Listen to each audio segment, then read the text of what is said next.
Yeah, I guess we're ready to start as soon as we started in courtroom 3 this afternoon.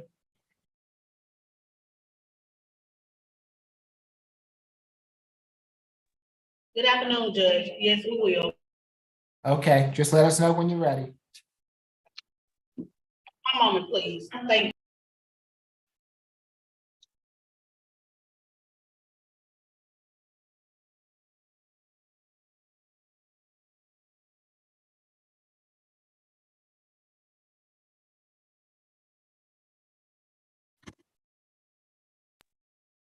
I'm sorry, courtroom 2, I don't have any cards.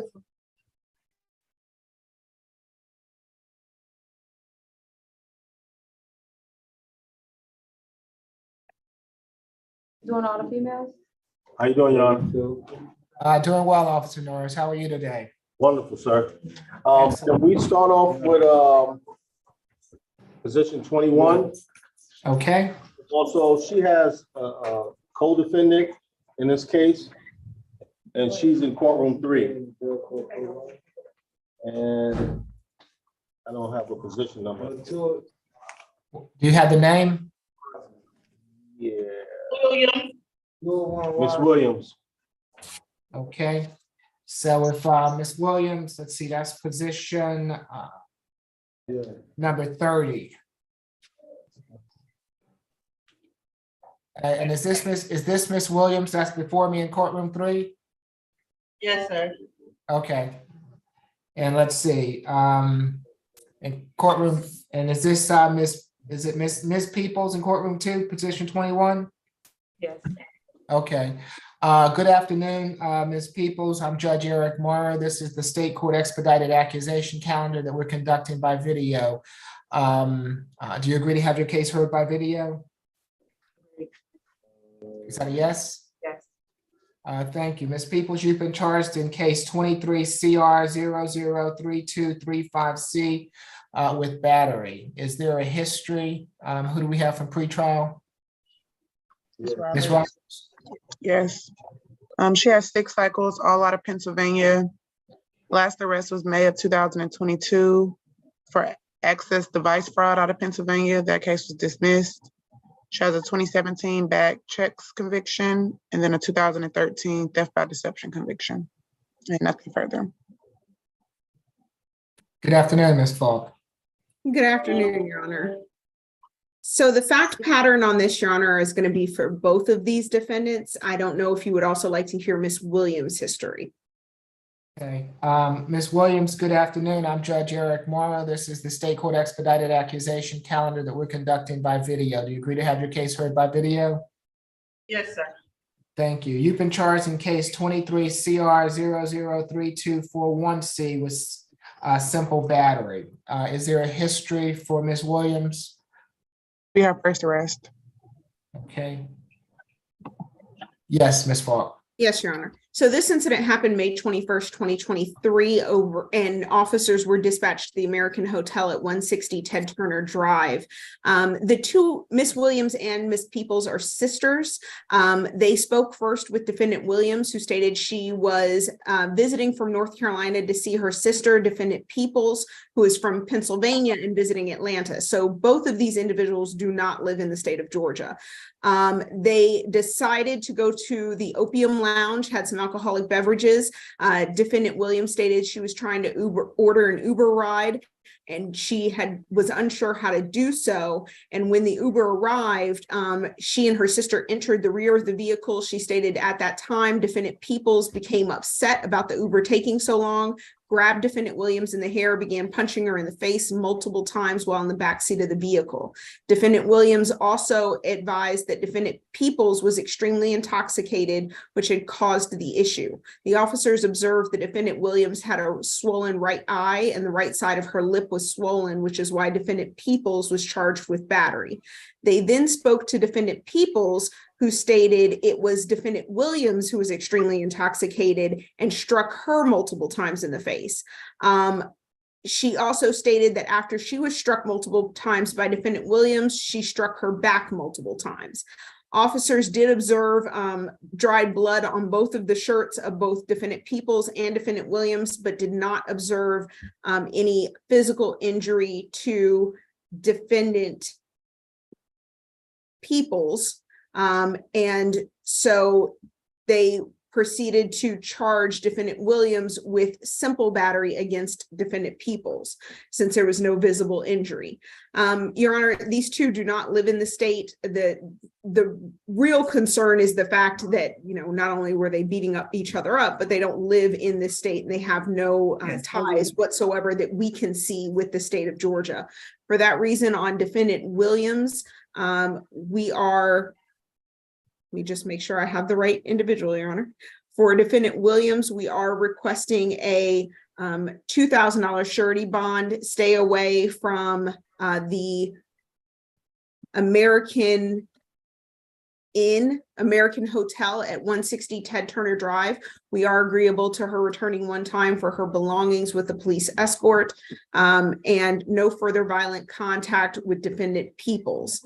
For defendant Peoples, we are requesting a $3,000 surety bond, stay away from American Hotel at 160 Ted Turner Drive. She may return one time with law enforcement to retrieve her belongings. No further violent contact with defendant Williams. No alcohol, drugs, or weapons for both of them. And if Your Honor is inclined, a one-time anger awareness class. That's all for the state.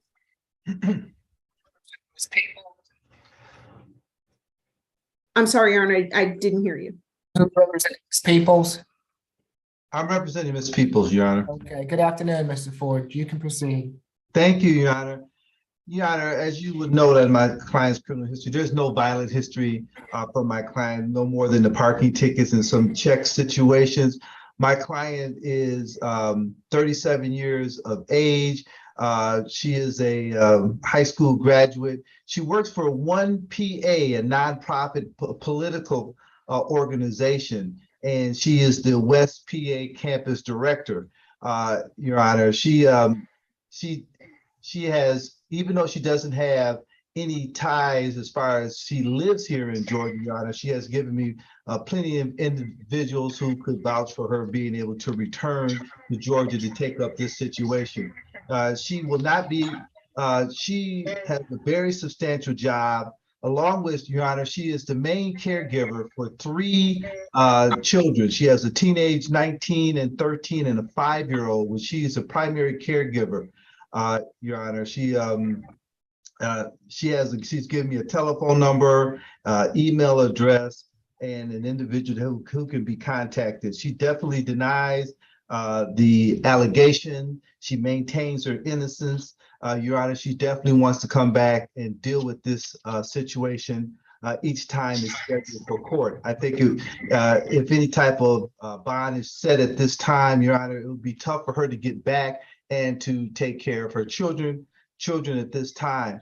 So she has a 7 o'clock flight, Your Honor, because she definitely has to get back to work, get back to her children. So that's why, Your Honor, based on her limited, really no history, no violent criminal history, we are asking for a signature bond at this time, because she's definitely going to be, she has the resources to come back each and every time for court. She assures me that she will definitely do that because she definitely maintains her innocence and would like to go ahead and make sure that this case is taken care of properly.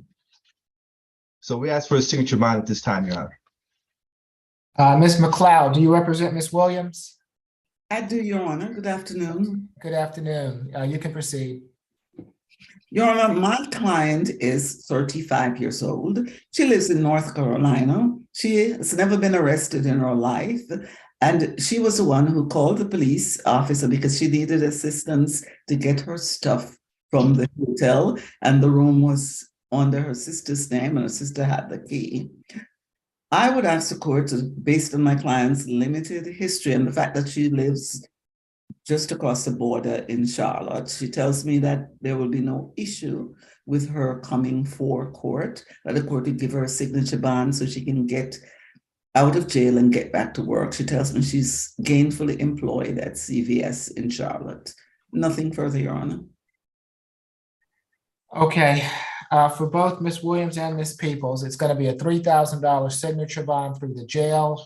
no further violent contact with one another, stay away from the American Hotel on Ted Turner Drive. They can go back to that location on one occasion with law enforcement to retrieve any belongings that they might have.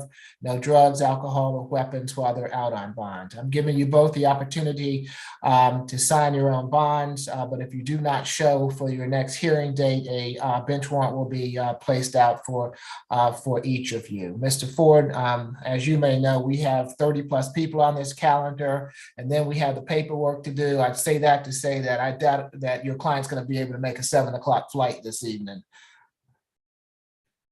So just so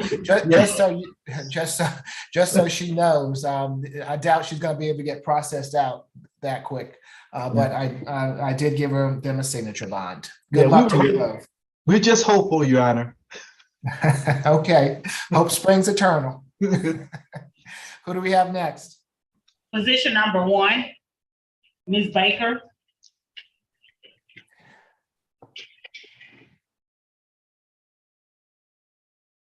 Good afternoon, Ms. Baker. I'm Judge Eric Morrow. This is the State Court Expedited Accusation Calendar that we're conducting by video. Do you agree to have your case heard by video? Yeah. Thank you. You've been charged in case 23 CR 003217B with theft by taking. Is there a history, Ms. Roberts? 2 cycles. Last arrest was February 19th of this year out of Fayette County for a probation violation.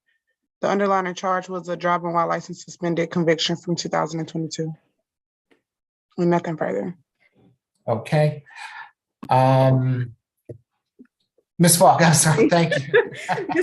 Well, pretrial, really quick, Ms. Roberts, can you tell me what happened to her battery, family violence, and cruelty to child second-degree case that went to felony today? I can't at the moment. If you give me a second, I'll probably have an update for you. Totally understand. Thank you so much. Your Honor, this incident happened from February 14th to February 18th, 2023 at Jersey Mike's at 8030 Sonoya Road in Fairburn.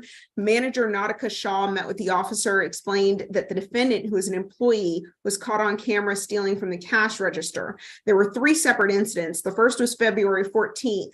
The video observed her removing $79 from the register and walking toward the back of the restaurant with the money in her hand. February 15th, the video captured her removing $102 from the register and walking toward the back of the restaurant with the money in her hand. February 18th, the defendant was caught on camera taking $222 from the register and walking toward the back of the restaurant with the money in her hand, totaling just under my math is not that great, but just under $500. So the officer did question her about it, and she stated, "I did not take any money," and then stated multiple people take money from the register. But again, it was all captured on video, and the officer had an opportunity to observe the videos. The defendant was terminated at that time and given a criminal trespass warning by Ms. Nautica Shaw, the manager. She does have 3 cycles, and as pretrial stated, the probation violation is based on the driving without a license. As she has additional charges in felony division, we are agreeable to reducing her $1,500 surety bond to a $3,000 signature bond through pretrial services. Stay away from Jersey Mike's, located at 8030 Sonoya Road in Fairburn. No alcohol, drugs, or weapons. That's all for the state. Good afternoon, Ms. Wills. Any objection to any of that? Good afternoon, Judge. No objection. Thank you. You're welcome. And Your Honor, Oh. so sorry, didn't mean to interrupt. She does have a $1,500 surety bond on her cases in the DA's office. Okay, thank you.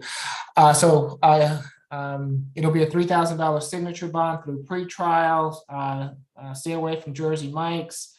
No further contact with Ms. Shaw, and no drugs, alcohol, weapons while out on bond. Good luck to you, Ms. Baker. Okay, thank you. You're welcome. Position 17 is next, please. Okay. Come on.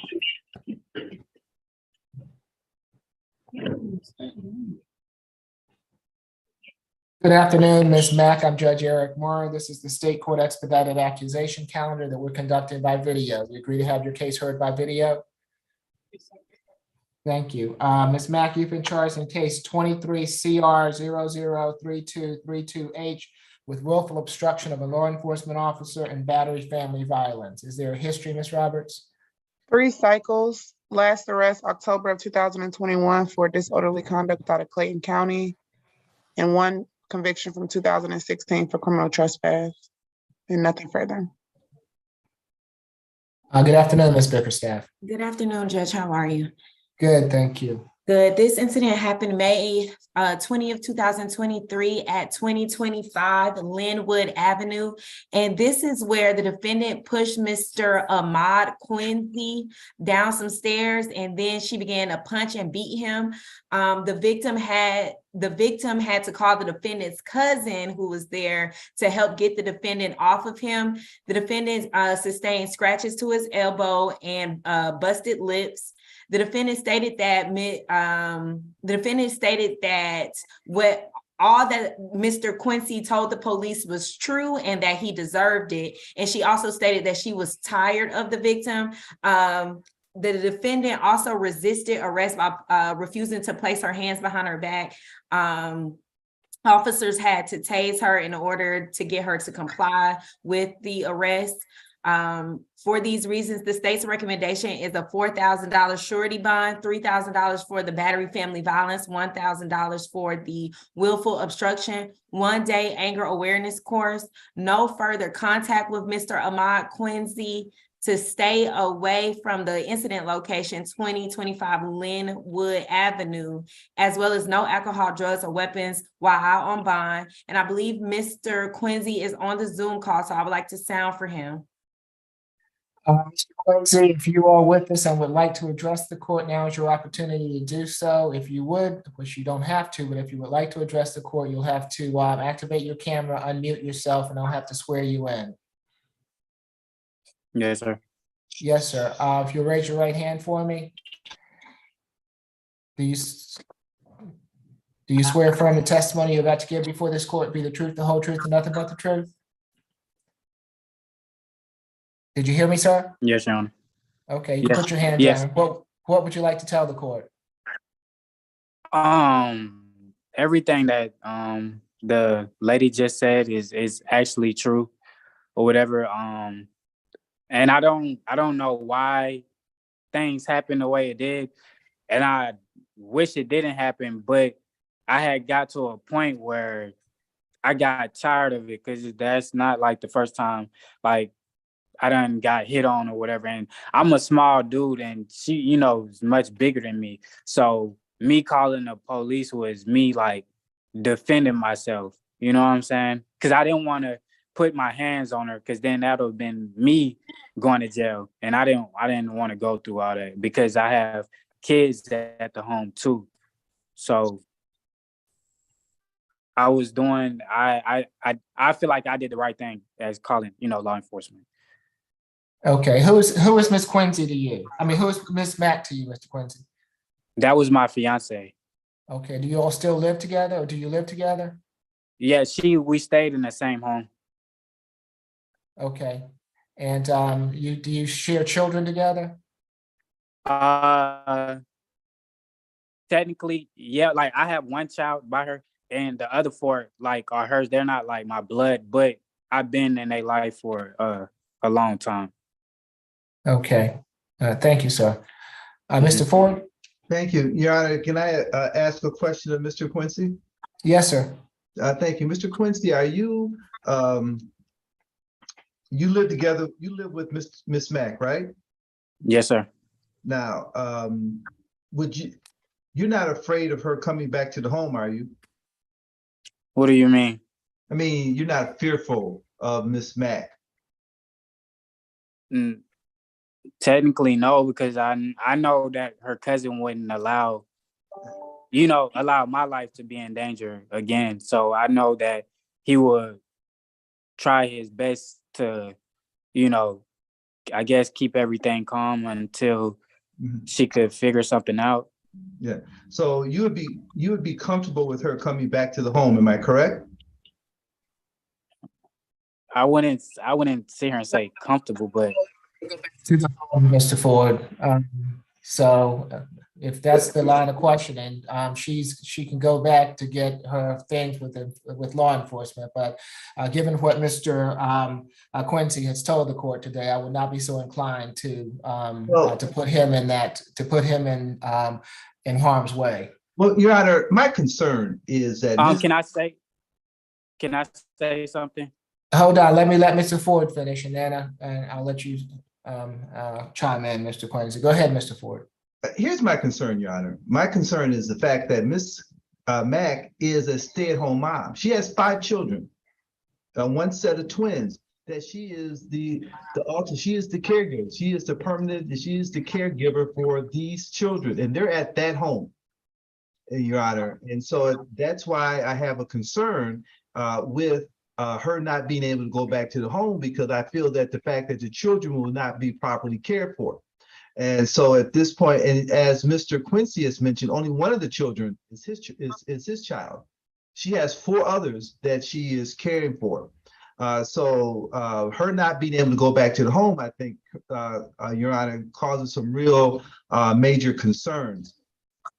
She is a lifetime resident of Georgia. She doesn't have a violent criminal history.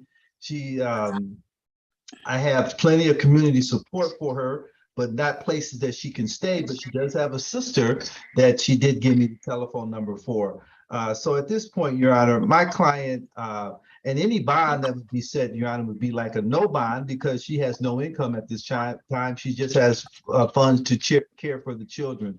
So her being displaced from the home at this time, I think would be somewhat of a drastic concern as far as those children's safety and being cared for. The ages, and they're not that old. Their ages range from 2. I think she has a 7, a 6. She has a set of twins that are 4 and a 2-year-old, Your Honor. So at this point, we'd ask that there be no further violent contact at this time. Mr. Quincy has mentioned that he feels that he would be okay staying there with Ms. Mack, and I definitely would like to see that her be there to make sure that those children are cared for. So, Your Honor, we're asking for a signature bond at this time.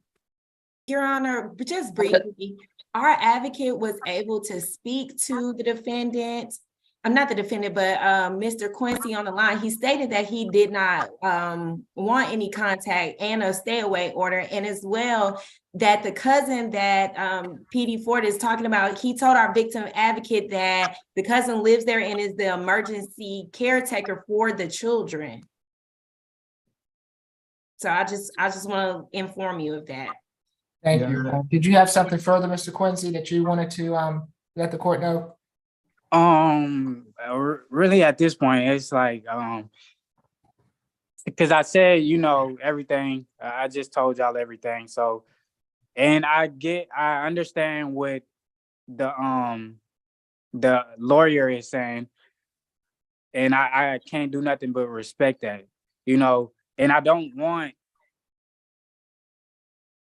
it's like, I'm not trying to put the kids involved, but it's like they're involved, because at the end of the day, that is their mom, or whatever. And as far as them getting taken care of, they will be okay or whatever. But if it's up to y'all, whatever y'all come up with, you know what I'm saying? As far as like the kids' safety and stuff like that.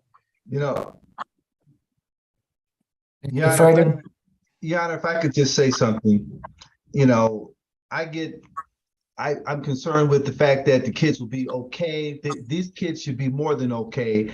And then I know that they mentioned that they have an emergency person there. That's when there's an emergency, not for any long period of time, such as this, Your Honor. This is an emergency. Their mother was beaten on the phone. Hold on. I would allow. Okay, we don't. Let me just remind everyone, we don't interrupt. Okay, I give everybody the opportunity to speak their mind as long as they need, but we don't interrupt when somebody is speaking. So, Mr. Ford, and I understand passions run high. Go ahead, Mr. Ford. Well, thank you, Your Honor. And I'm just making it. When I'm going to give my assessment of the word emergency, and then if someone disagrees with that, they can go ahead and make that statement. But Your Honor, kids at that age just being okay and only being with an emergency contact, this is going to be for a long period of time until this case has been resolved. And Your Honor, I believe that that's a concern. It puts the kids at risk, puts them in jeopardy. So at this point, Your Honor, we're asking for a signature bond because I think it's needed because, you know, when you have 7-year-old, 6-year-old, 2 4-year-olds that are twins and a 2-year-old, I think they need their mother with them full time.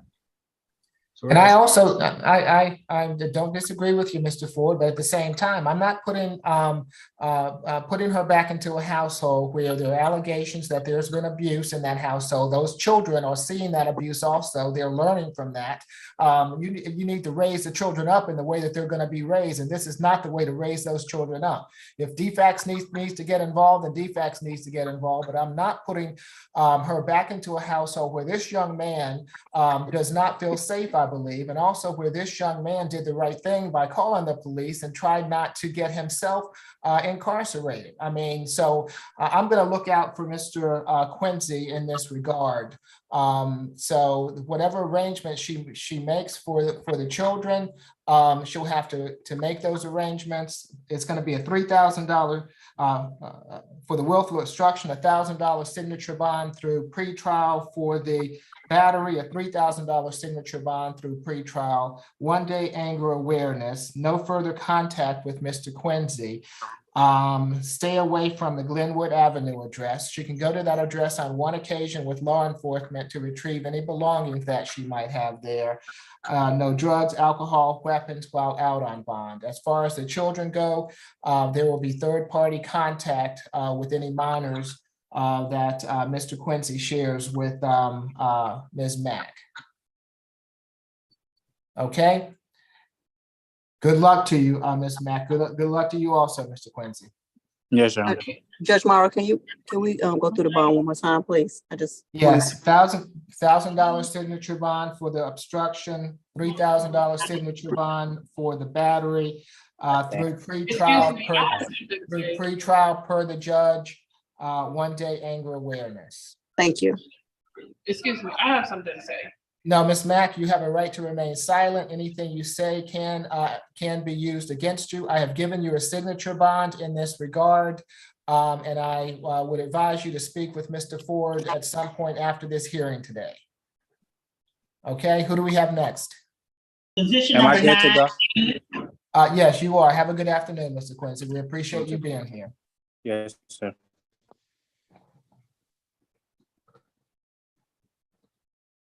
Who do we have? Position number 9, Ms. Dean. Good afternoon, Ms. Dean. I'm Judge Eric Morrow. This is the State Court Expedited Accusation Calendar that we're conducting by video. Do you agree to have your case heard by video? Yes, sir. Thank you. You've been charged in case 23 CR 003225A with simple battery family violence. Is there a history? First arrest. Yes, Ms. Falk. Yes, Your Honor. This incident happened on May 4th, 2023 at 9370 Martin Road in Roswell. Trevor Dean and the defendant, his wife, were in an argument. The defendant grabbed Mr. Dean by the shirt collar, pulled him to the ground. Mr. Dean's shirt was stretched out. The officer in the warrant took great pains to place in the warrant. There were multiple incidents previously documented by law enforcement that required police assistance, including one where both parties had sustained bruising and black eyes. I will point out that Mr. Trevor Dean was arrested for battery on May 1st due to striking the defendant in the face, causing her upper lip to split and bleed. At that point, she was released on a $2,500 surety bond with a stay away, and he was released on a $2,500 surety bond with a stay away and a no further contact order. We did have an opportunity to speak to Mr. Dean. He and the defendant are both married. He stated he had brain damage and barely remembers the incident. He further stated he loves his wife and they have never hit each other, which contradicts all of what I've just told you. He also stated that they have an open case. He has an open case against Miss Dean, which I just explained to Your Honor. And he stated that he wants to have contact with the defendant. However, our victim advocate took great pains to remind him that they are to not have any further contact. My understanding is that they have had contact subsequent to that May 5th order, although there has not been additional issues between the two parties. We would urge everyone to remember that there is a no further contact order already in place that prevents the two of them from living together or having any contact whatsoever. Based on the history and based on the what we were able to observe from the previous reports, we are recommending a $3,000 signature bond through pretrial services, no further contact with Trevor Dean, 1 day anger awareness, no alcohol, drugs, or weapons. We are not asking for a stay away from the address because Mr. Trevor Dean is already ordered to stay away from that address. We would also like to sound for Mr. Trevor Dean at this time. If Mr. Dean is on the line and would like to address the court, now is your opportunity to do so. Yes, sir, Your Honor. Can you hear me okay? Yes, but I'm going to need for you to activate your camera. Okay, I've got brain damage. Hold on, give me one. I'm sorry, sir. 1 second. Is that better? Yes, sir. If you'll raise your right hand for me. Yes, sir. Do you swear affirm the testimony you're about to give before this court be the truth, the whole truth, and nothing but the truth? Yes, sir. Okay, you can put your hand down, Mr. Dean. Mr. Dean, let me remind you that you also have charges that are pending before this court. So anything that you say can be used against you. Okay, so Yes, I'm sure that if you had your attorney on the line, they would advise you to be they would advise you of your rights and your right to remain silent. Okay. So I don't know what more that you can say in this regards. The state is going to give your wife, or is suggesting to give your wife, a signature bond on this matter. You're already not to have any contact with her. You've been violating of that order. And just so you know that just your presence here stating that you have been in violation of that order could get that bond revoked for you. You understand? You could go, but you could be right back to where your wife is sitting right now. I apologize. My attorney told my wife that there was nothing, like there was no contact issued or something like that. I just made aware today that there's, I guess, I don't know what it's called. I've had a brain injury. Some kind of restraining order or something. I didn't know that. Okay, well, I'm But I telling you that. I can't legally drive. I have a stroke on my brain. I can't drive for a year. Okay, well, I'm telling you that you're not to have any contact with Erica Dean. And if you do have contact, they can revoke your bond because that is a condition of your bond. Okay? Yes, sir. Yes, sir. All right. So She's a very good woman. She's never done anything wrong. So I'm sorry. okay, thank you, Mr. Dean. Ms. McLeod, do you have anything further? Any objections to the signature bond? I have no objections, Your Honor, but I also wanted to point out to the court that they do have 2 minor children, the twins. Okay, so we'll do a third-party transfer because they're not to have any contact. So it's going to be a $3,000 signature bond through pretrial per the judge, 1 day anger awareness, no further contact with Trevor Dean, and third-party contact for visitation of the children. Just so that I've let you both know, Ms. Dean, no contact means absolutely no contact at all. Certainly no physical contact, but no contact as far as phone, no contact as far as internet, no contact whatsoever. If you're going to have visitation with the children, you'll have to do that through a third party. You understand me? I think the children are old enough to arrange it, Your Honor. I believe they're 17. They're twins. Oh, okay. Very good. Anything further, Ms. McLeod? Nothing, Ms. Your Honor. Yes, Your Honor. The state's going to inquire about 1 day anger awareness and no alcohol, drugs, or weapons. I think that I did order 1 day anger awareness, and if I missed it, no drugs, alcohol, or weapons while out on bond. Thank you, Okay. Your Honor. I may have missed it. I apologize. No, you're fine. You're fine. I'd rather get it on the record than to have missed it. All right. Good luck to you both. I'm sorry, Judge. What was the bond amount again, please? It's a $3,000 signature bond through pretrial. Okay, thank you. Position You're number welcome. 12. I can't pronounce your last name. Position number 12.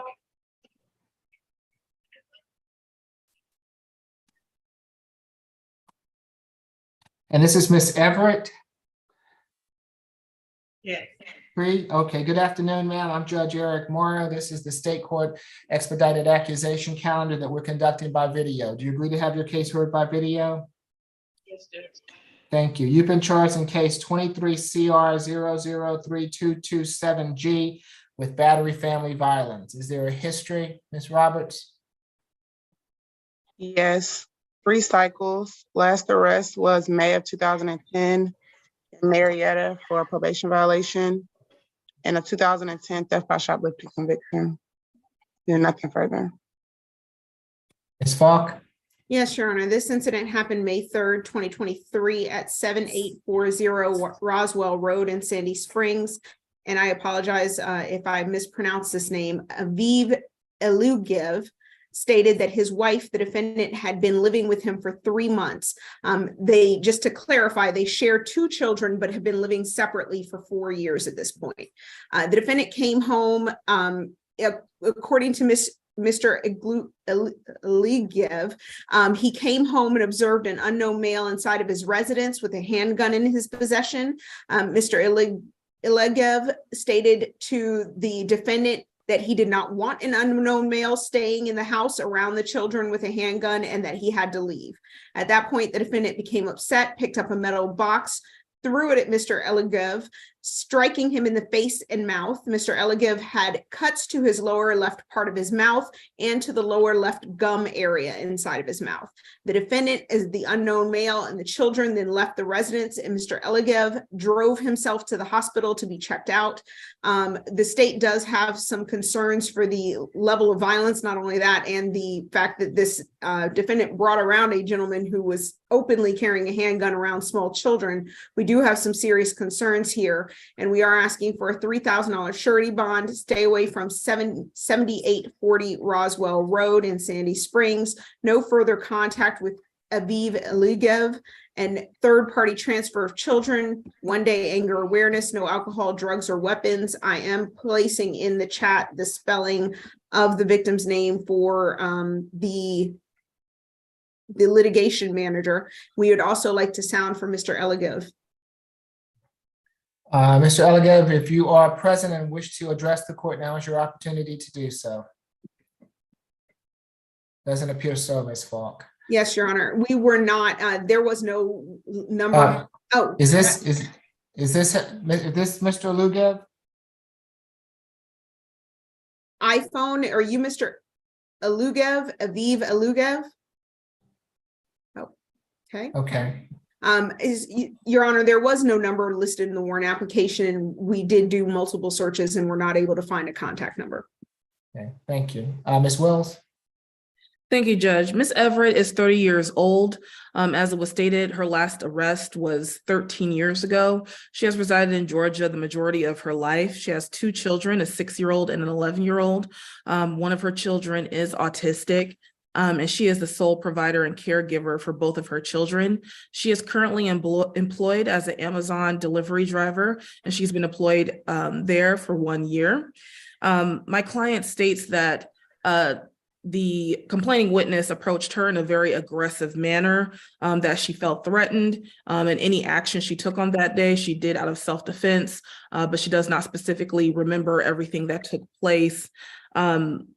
My client states that she and the alleged victim, they are still legally married, but they have been separated for several years, that they were just living together to co-parent, and that the alleged victim still has romantic feelings for her, which she believes is why he called the police and filed this report against her. My client states that the gentleman that she had over by the house, he is a security guard, and so that is why he had a gun on him. He had come to their residence after getting off of work. The gun was up and away where the children could not access the gun. My client states that she lawfully carries or has a gun, owns a gun, and so does the alleged victim, all lawfully.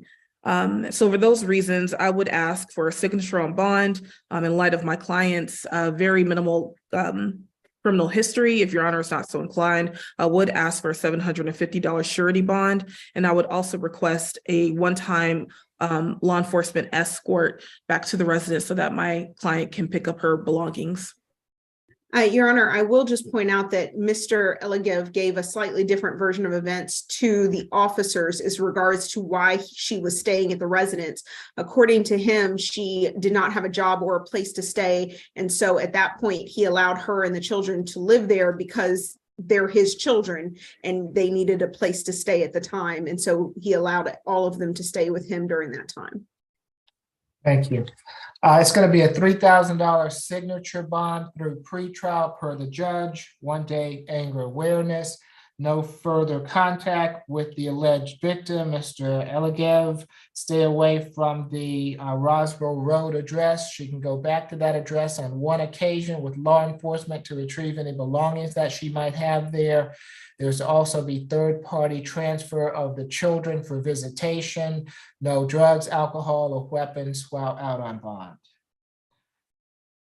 Good luck to you, ma'am. Thank you. Position number 19, Judge McRae. And Your Honor, while that person is coming up, let me just clarify. I confused the address with a different address. The address for the stay away is 310 Highbrook Drive, Northeast, Sandy Springs. Can you spell that for me?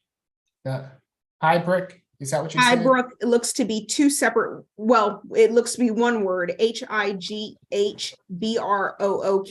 Highbrook Drive. Okay, thank you, Ms. Falk. And let's see, is this Ms. McRae? Yes. Yes, good afternoon, Ms. And this is her attorney? Yes, sir. I'm sorry to interrupt. I just wanted to make the court aware I was on the case. Yes, good afternoon. Good afternoon. Ms. McRae, I'm Judge Eric Morrow. This is the State Court Expedited Accusation Calendar that we're conducting by video. Do you agree to have your case heard by video? Yes. Thank you. You've been charged in case 23 CR 003234B with driving under the influence of alcohol less safe. Is there a history, Ms. Roberts? I'm showing 3 cycles with the last arrest being April 27th of this year for endangering a child by DUI and DUI in Habersham County. That appears to be an open case and nothing further. Ms. Bickerstaff? Yes, Your Honor. So this incident occurred yesterday at 1000 Applewood Drive in Roswell. This is the Brookdale Assisted Living Facility. And this is where officers arrived because they received a call from the defendant's employer. A patient's family called the employer stating that the defendant was asleep in a chair with her pants off and her bra removed. The boss stated that the defendant was hard to wake and that she was acting incoherent. When officers arrived there, they observed the defendant in a truck. She had slurred and slow speech. She stated that she told the officers that she had not taken any medication that day. When officers asked her to exit the vehicle, she stumbled out of the truck. She was swaying back and forth, and the officers noted a faint odor of alcohol on her breath. The defendant denied taking or wanting to take a sobriety test, and the officers also noted that she was very irritable while speaking with her. Because of these reasons, the state's recommendation is a $7,500 surety bond, as well as no driving without DDS approval and no alcohol, drugs, or weapons while on bond. Yes, counsel. Yes, Your Honor. Thank you. Ms. McRae is 30. I talked to Ms. McRae's mother earlier today. She's 34 years old. She has one child, Ivory, who's 7 years old. That's my understanding is the alleged victim of the child endangerment. This was a new job for her. I don't know anything of the facts because I just got on the case, but I mean, even as alleged by the state, there's no crime. She was apparently in a chair at some point, acting different, but inside a truck later when the officers arrived. So I would just ask the court to take that into consideration that there might be no DUI here. She she's the single parent of a 7-year-old. It sounds like something odd happened, that she may have been the victim of something. I don't know how much that was investigated, but it's my understanding that the officers had called her mother, Miss Shannon McCrae, if I got her name right, Miss Shannon McCrae, to see if she could pick her up. But it turned out her mother was in Cornelia and it was taking longer. And it sounded like maybe Ms. Eviana McCrae's behavior was such that they decided to arrest her, basically because we didn't know what else to do with her. I would ask for either a $3,000 signature bond, and perhaps a evaluation, alcohol and drug evaluation with any follow-up treatment that they recommend. I'm not sure what that means, approval from DDS. We will do a 1205 administrative license suspension appeal, but I don't think there's any evidence before the court that would indicate that she should not be driving, given that there's no allegation that she was driving in this case. So I would ask for a bond, signature bond. She's already been, I think she was arrested on Saturday, is what her mother told me.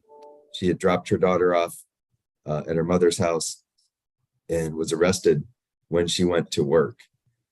So I'd ask for a signature bond, Judge.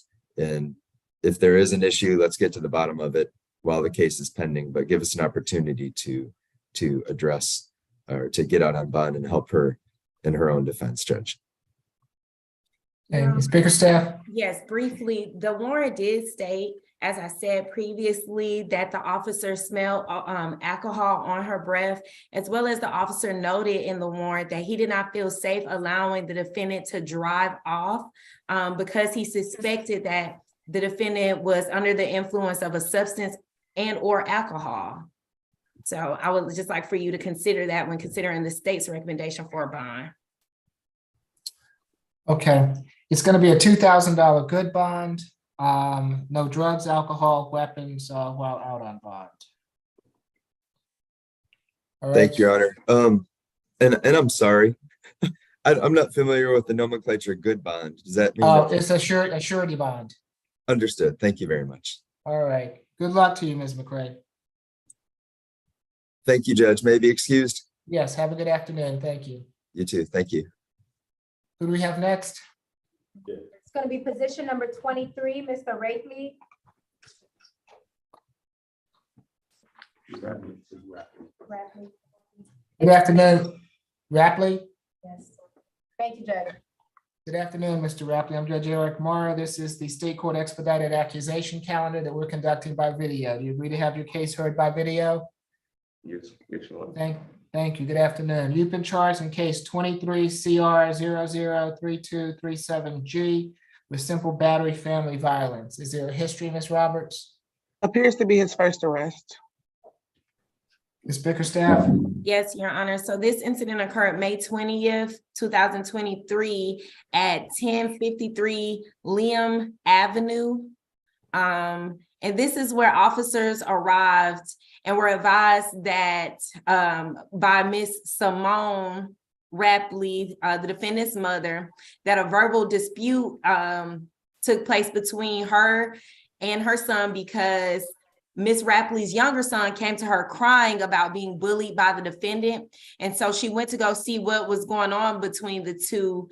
And that is, and they began an argument. That's when she told officers that she did tell the defendant, F your friend, and that friend of the defendant is currently deceased. And that is when the defendant raised his elbow at Miss Rapley and he hit her. And then he jabbed her in the throat with his hand.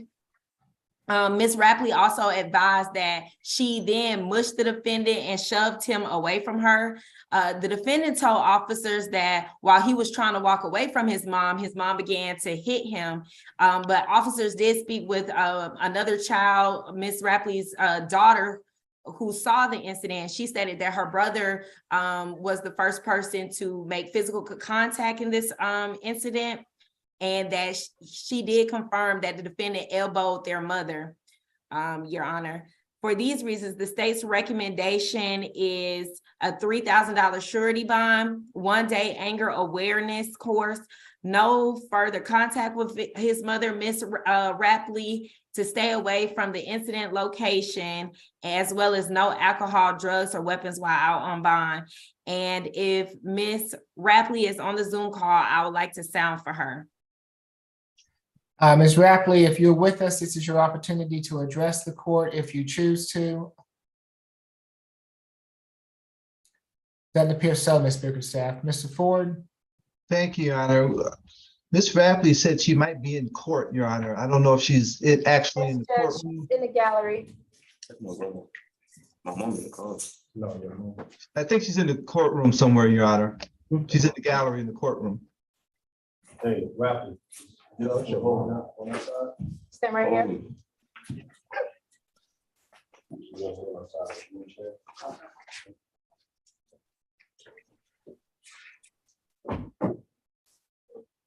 Yes, good afternoon, Ms. Rapley. Good Can you raise your right hand for me? Yeah. Do you swear from the testimony you're about to give before this court be the truth, the whole truth, and nothing but the truth? I swear.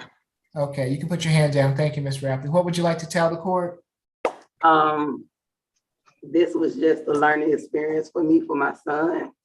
I just don't want him to continue to go down the route that he's going now. I want him to know that I love him very much. I don't want him to stay away from me. I don't feel harmed by my child. I just need him to understand that because of words, you can't just jump in your mama's face and attack me. I'm the person who loves you the most. I'm gonna always be there for you. I brought you in this world. Why would I want to put any harm into you? You know, I wanted him to understand. It's just like a waking call for him. You know, I don't feel as if my son is capable of hurting his mom because I know how much love he has for me in his heart. But I just think he's just been making the wrong decisions in life. And I don't want him to end up, well, most people end up in jail or dead. And going down the road of trying to physically attack your mama is not the road you should want to, you know, go down. Because of somebody I don't even know, you know, who never even helped raise you. I did, you know, with the help of some people, but mainly me. I've been there all his life, and I need him to understand ain't no love like your mother love. And, you know, I'm always gonna be there for him. I don't never want him to feel like I'm not there. I don't want him to feel like he can't come to his house because my home is his home, always. Does he live with you at the present time? Yes, he does. How old is he? 17. He's supposed to be graduating Wednesday. Does he have a job? Not at the moment. He's been trying to focus on school. You're not afraid of him? I am not afraid of my child. You want him back in the household with you? I would love for my son to be home. I just don't realize it. Okay. Thank you, Ms. Rapley. I appreciate it. Thank you. Okay. Mr. Ford? I'd like to thank Ms. Rapley as well. I'd had a nice conversation with her this afternoon about her son. Your Honor, my son is, my son, I had two boys too, Your Honor, and things happen. But my client is 17 years old, Your Honor, and he is a full-time student at Maynard Jackson High School. He is scheduled to walk in his commencement on May 24th. I think that's Wednesday at 7 o'clock in the morning, Your Honor. So he's going to graduate, and he's also has received a scholarship to attend Morris Brown College. As you have heard from his mother, it's a loving family. Things happen, things get misunderstood. We all know that, but he's a lifetime resident of Georgia. He has tremendous community support. He has a stable address, telephone number, email address, and most of all, he has no criminal history, Your Honor. This is a young man, I think, that warrants a signature bond at this time. And so, Your Honor, we're asking for a signature bond. Okay, it's gonna be a $2,000 signature, free trial per the judge, 1-day anger awareness, no further violent contact with his mother. Ms. Rapley, no drugs, alcohol, weapons while out on bond. Mr. Rapley, you've heard what your mom says. I would take that to heart if I were you. You're on the right course. I congratulate you for getting into Morris Brown. I'm gonna let you sign your mom's gonna have to sign you out, so she's going to have to be there for you, but I'm gonna give you a signature bond so that you can get out. Mr. Ford, make sure that she knows that she's going to need not only an ID, but she's going to also need a utility bill to prove where she lives once she retrieves him. All right, good luck to you, Mr. Rapley. All right. Thank you, Your Honor. I appreciate it. I didn't address the fact that I wanted we would ask for no further violent contact, and thank you for granting that, Your Honor. Yes. Mhm. Who do we have next?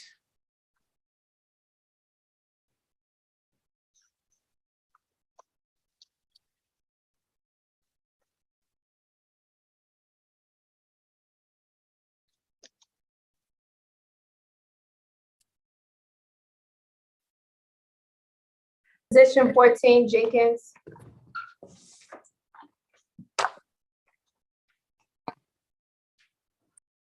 Good afternoon, Mr. Jenkins. I'm Judge Eric Morrow. This is the State Court Expedited Accusation calendar that we're conducting by video. Do you agree to have your case heard by video?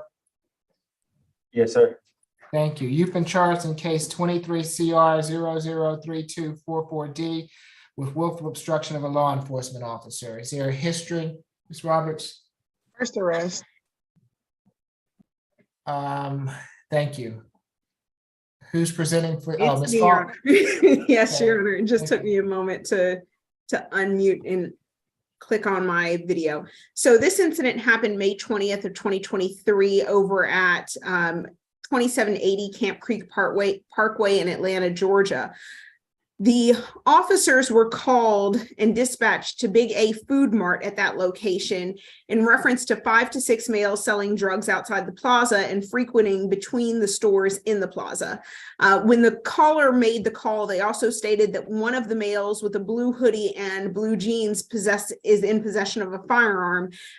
Finally, the caller stated that they would run if they saw police. So in order to prevent them from escaping, the officers formed a perimeter around the plaza. And while they were doing that, the defendant walked by wearing a ski mask and was then observed running toward the juvenile males, who then also began to run away. 2 of them were actually apprehended by the officer. One of them had marijuana on him. The other one did have a stolen handgun on his person, so they were arrested and are in juvenile court. When the officer arrested Mr. Jenkins, it was under the belief that Mr. Jenkins was essentially acting as a lookout. When Mr. Jenkins was in the backseat of the vehicle, he became argumentative with the officer, questioned why he was in handcuffs. The officer then stated, "Well, I believe you were trying to warn the others to stop them from getting caught," to which the defendant replied, "Yeah, and so." So that was the incident that led to this defendant's arrest. The state is recommending a $1,000 surety bond, stay away from the Big A Food Mart at 2780 Camp Creek Parkway, no alcohol, drugs, or weapons, and stay away from the juvenile co-defendants. And I will need to pull up their name because they were actually placed into custody, and I can pull up their name while Your Honor is speaking with the public defender's office. Thank you. Ms. Wells? Thank you, Judge. Mr. Jenkins is 17 years old. He's originally from Georgia. He's currently in the 11th grade at Banneker High School. He is employed at Skate Town as a DJ.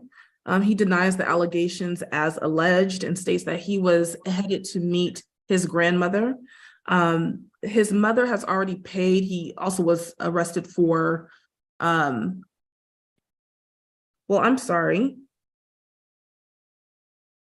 He's only listed for the willful obstruction charge, Deputy Falk.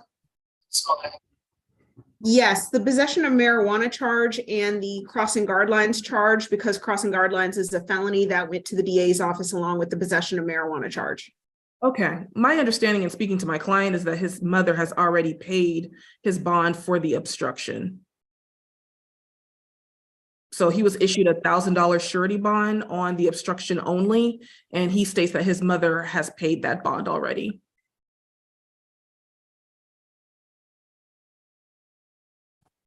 And actually, Your Honor, I'm looking at his jail history right now. That is actually correct. The $1,000 surety bond appears to have been paid by Second Chance Bail Bonds Company. And so he is still, however, currently also has charges for that crossing guard lines and possession of marijuana that says no bond. So that will have to be addressed in felony, but we actually have nothing left to address on this defendant here.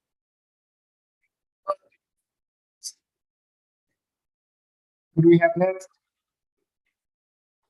I'm sorry, Judge, what was the bond? Apparently, he's already paid his bond. It was $1,000 surety. But courtroom 2, he does have 2 remaining charges that are in no bond status with the felony division. So he is going to have to address those. Okay, thank you. Position 2, Barbara.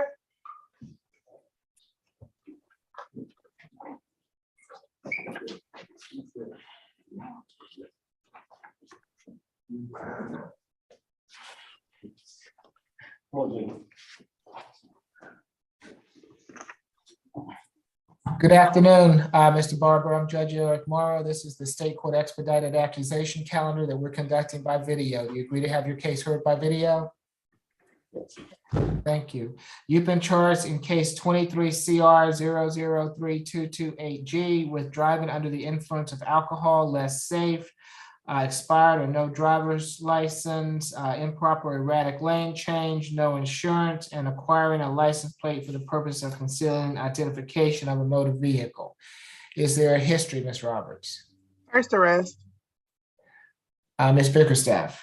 Yes, Your Honor, this incident occurred yesterday at 10520 Alpharetta Street in Roswell. And this is where officers observed the defendant driving slow through an AutoZone parking lot.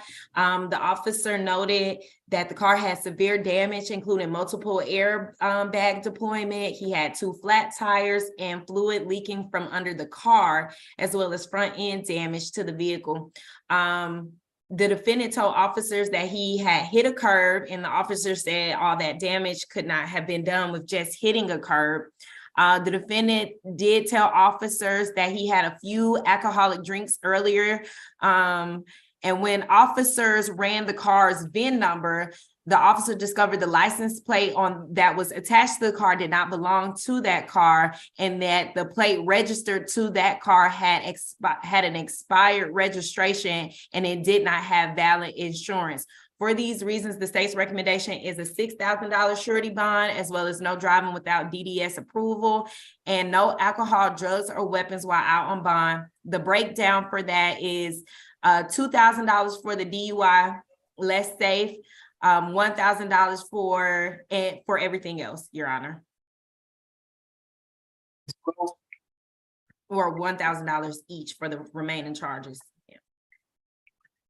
Thank you, Judge. My client is 47 years old. He has resided in the state of Georgia for the past 3 years. He does have a 7-year-old daughter, and he currently is employed by Wellstar as a fitness coach. As it was stated, this is my client's first arrest. I would request a signature on bond of $1,500. If Your Honor, well, I'm sorry, just signature on bond. If Your Honor is not so inclined, I would ask for a $1,500 surety bond. DUI is going to be $1,000 surety bond. For each of the other charges, it's going to be a $250 surety bond. That makes for a total of a $2,000 surety bond. No drugs, alcohol, weapons while out on bond. Good luck to you, Mr. Barber. I apologize, Judge Mark. Can you please give me the breakdown again? 1,000 for the DUI, 250 for everything else. Makes for a total of a $2,000 surety bond. You're done. Position 29, Walker.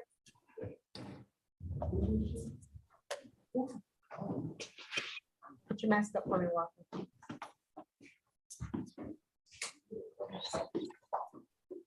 Good afternoon, Mr. Walker. I'm Judge Eric Morrow. This is the State Court Expedited Accusation Calendar that we are conducting by video. Do you agree to have your case heard by video? Mr. Walker, did you hear me? Is that a yes? Yes, sir. Thank you. You've been charged in case 23 CR 003240E with criminal trespass. Is there a history, Ms. Roberts?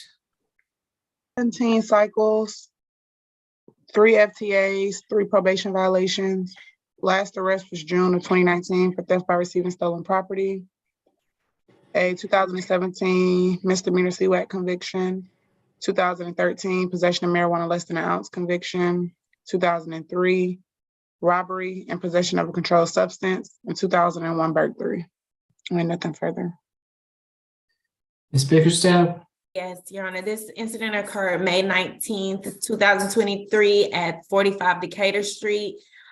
This is where the defendant was on the Reef parking lot with his belongings sleeping. The defendant had been given a formal criminal trespass warning. For this, the state's recommendation is a $1,000 surety bond and to stay away from 45 Decatur Street. Mr. Howard, good afternoon. Good afternoon, Judge. Mr. Walker is 44 years old. He is a native Atlantan. He attended Southside and Douglas High School right in the metro Atlanta area. He's a man of limited financial means at this point. He does some car detailing. He's been doing that for about 8 months, but it brings in not a whole lot of income at this point. He acknowledges that he's fallen on some hard times as it relates to housing, and Ms. Burgess did meet with him before court today and provided him with resources that will be helpful in finding him and his companion more stable living situation. He denies being given any form of criminal trespass. He indicates no one had told him not to be at that location before the officer arrested him. Just given the nature of the charges, we'd ask the court to allow him to sign his own bond. He will update the court once he has a permanent mailing address. We provided him with that information. But Judge, we'd ask for a signature bond. He wouldn't be able to post a bond if set. All right, it's going to be $1,000 signature bond through the jail. Stay away from the 45 Decatur Street address. No drugs, alcohol, weapons while out on bond. Thank you, Judge. Good luck to you, Mr. Walker. All right, you done. Position 10, Dice.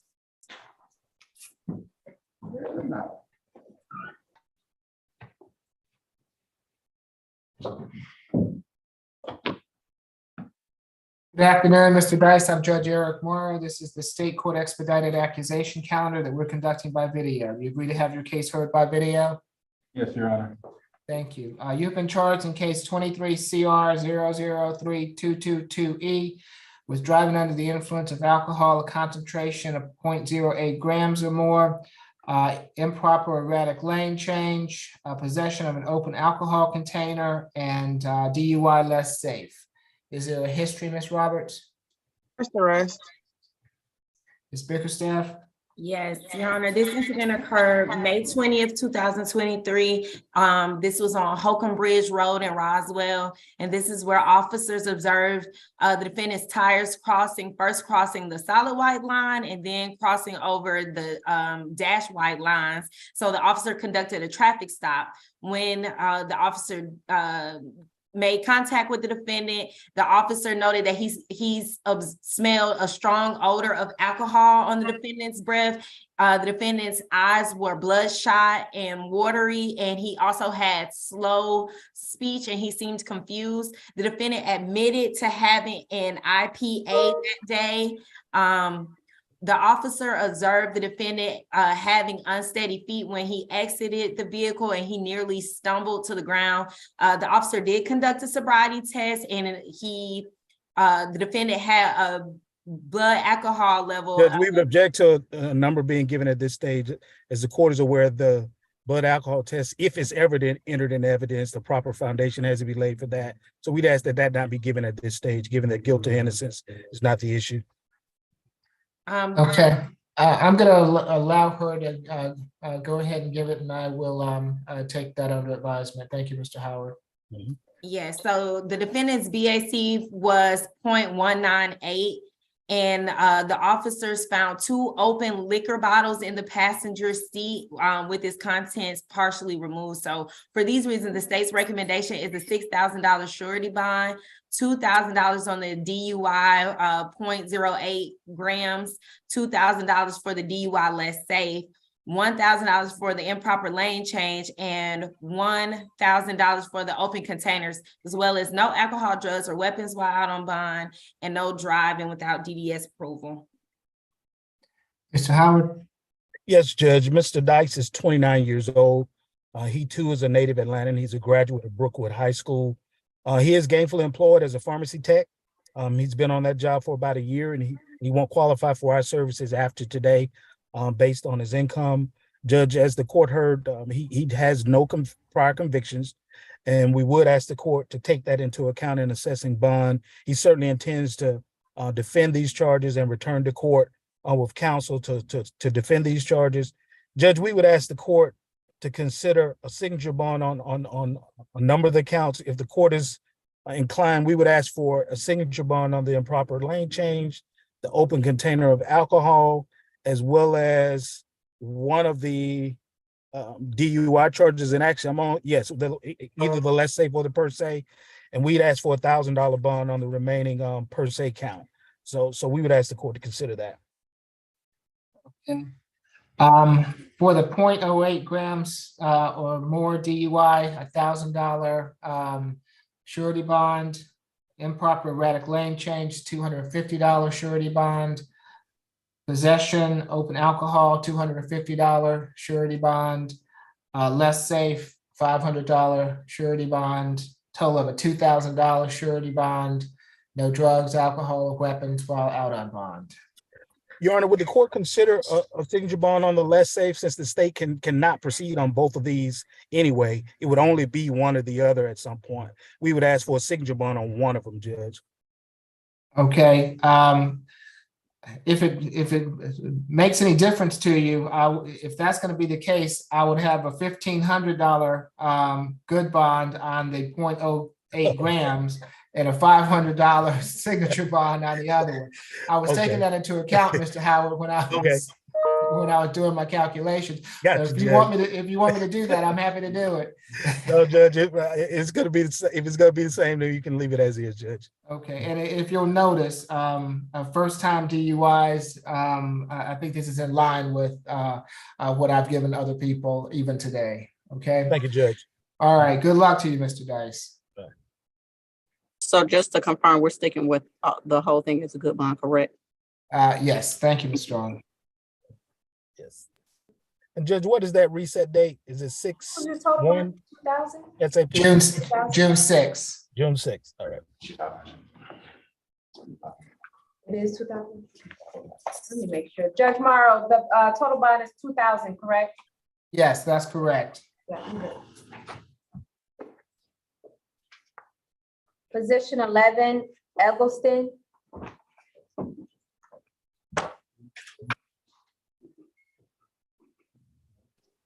Good afternoon, Mr. Eggleston. I'm Judge Eric Morrow. This is the State Court Expedited Accusation Calendar that we're conducting by video. Do you agree to have your case heard by video? Yes, sir.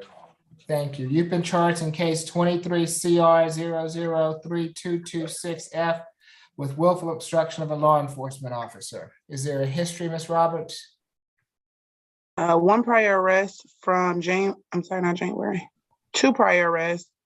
The last arrest was April of 2022 for possession of a pistol or by person under 18 years of age, disorderly conduct, and carrying a weapon without a license out of Clayton County. There's no disposition listed. And then he has an arrest from May of 2021 out of Douglas County for armed robbery, hijacking a motor vehicle, aggravated assault, possession of marijuana less than an ounce, obstruction, and giving false name. It appears to be an open case out of Douglas County, and nothing further. Thank you, Ms. Falk. Yes, Your Honor. Pretrial, if you don't mind checking for me, the defendant also has an aggravated assault that went to felony first appearance this morning. If you would be so kind as to find out what the bond was set on that, I would appreciate it. Okay. Your Honor, thank you. Your Honor, this incident happened May 21st, 2023. Defendant was observed hanging out a window of a moving vehicle. A traffic stop was then conducted. All occupants had their IDs checked for verification through the GCIC, and it showed that Mr. Eggleston was wanted on an aggravated assault out of from Fairburn Police Department, which is the case he's currently in jail on, as well as this case. The officers that approached the vehicle asked the defendant to step out and attempted to place him in handcuffs. He pushed away from the officers and then snatched away from the officers and then began running southbound on Lee Street, where he was chased down and taken into custody. The defendant was also in possession of a stolen gun that was found inside of his jeans at the time, which, you know, does bear some meaning based on the fact that he was also arrested for an outstanding aggravated assault case. The state is recommending a $2,500 surety bond on this willful obstruction, and we are also asking for no alcohol, drugs, or weapons. We're not asking for a stay away or for no further contact, given that this just was a random traffic stop. He is currently out on, he did receive a $20,000 surety bond on the aggravated assault charge.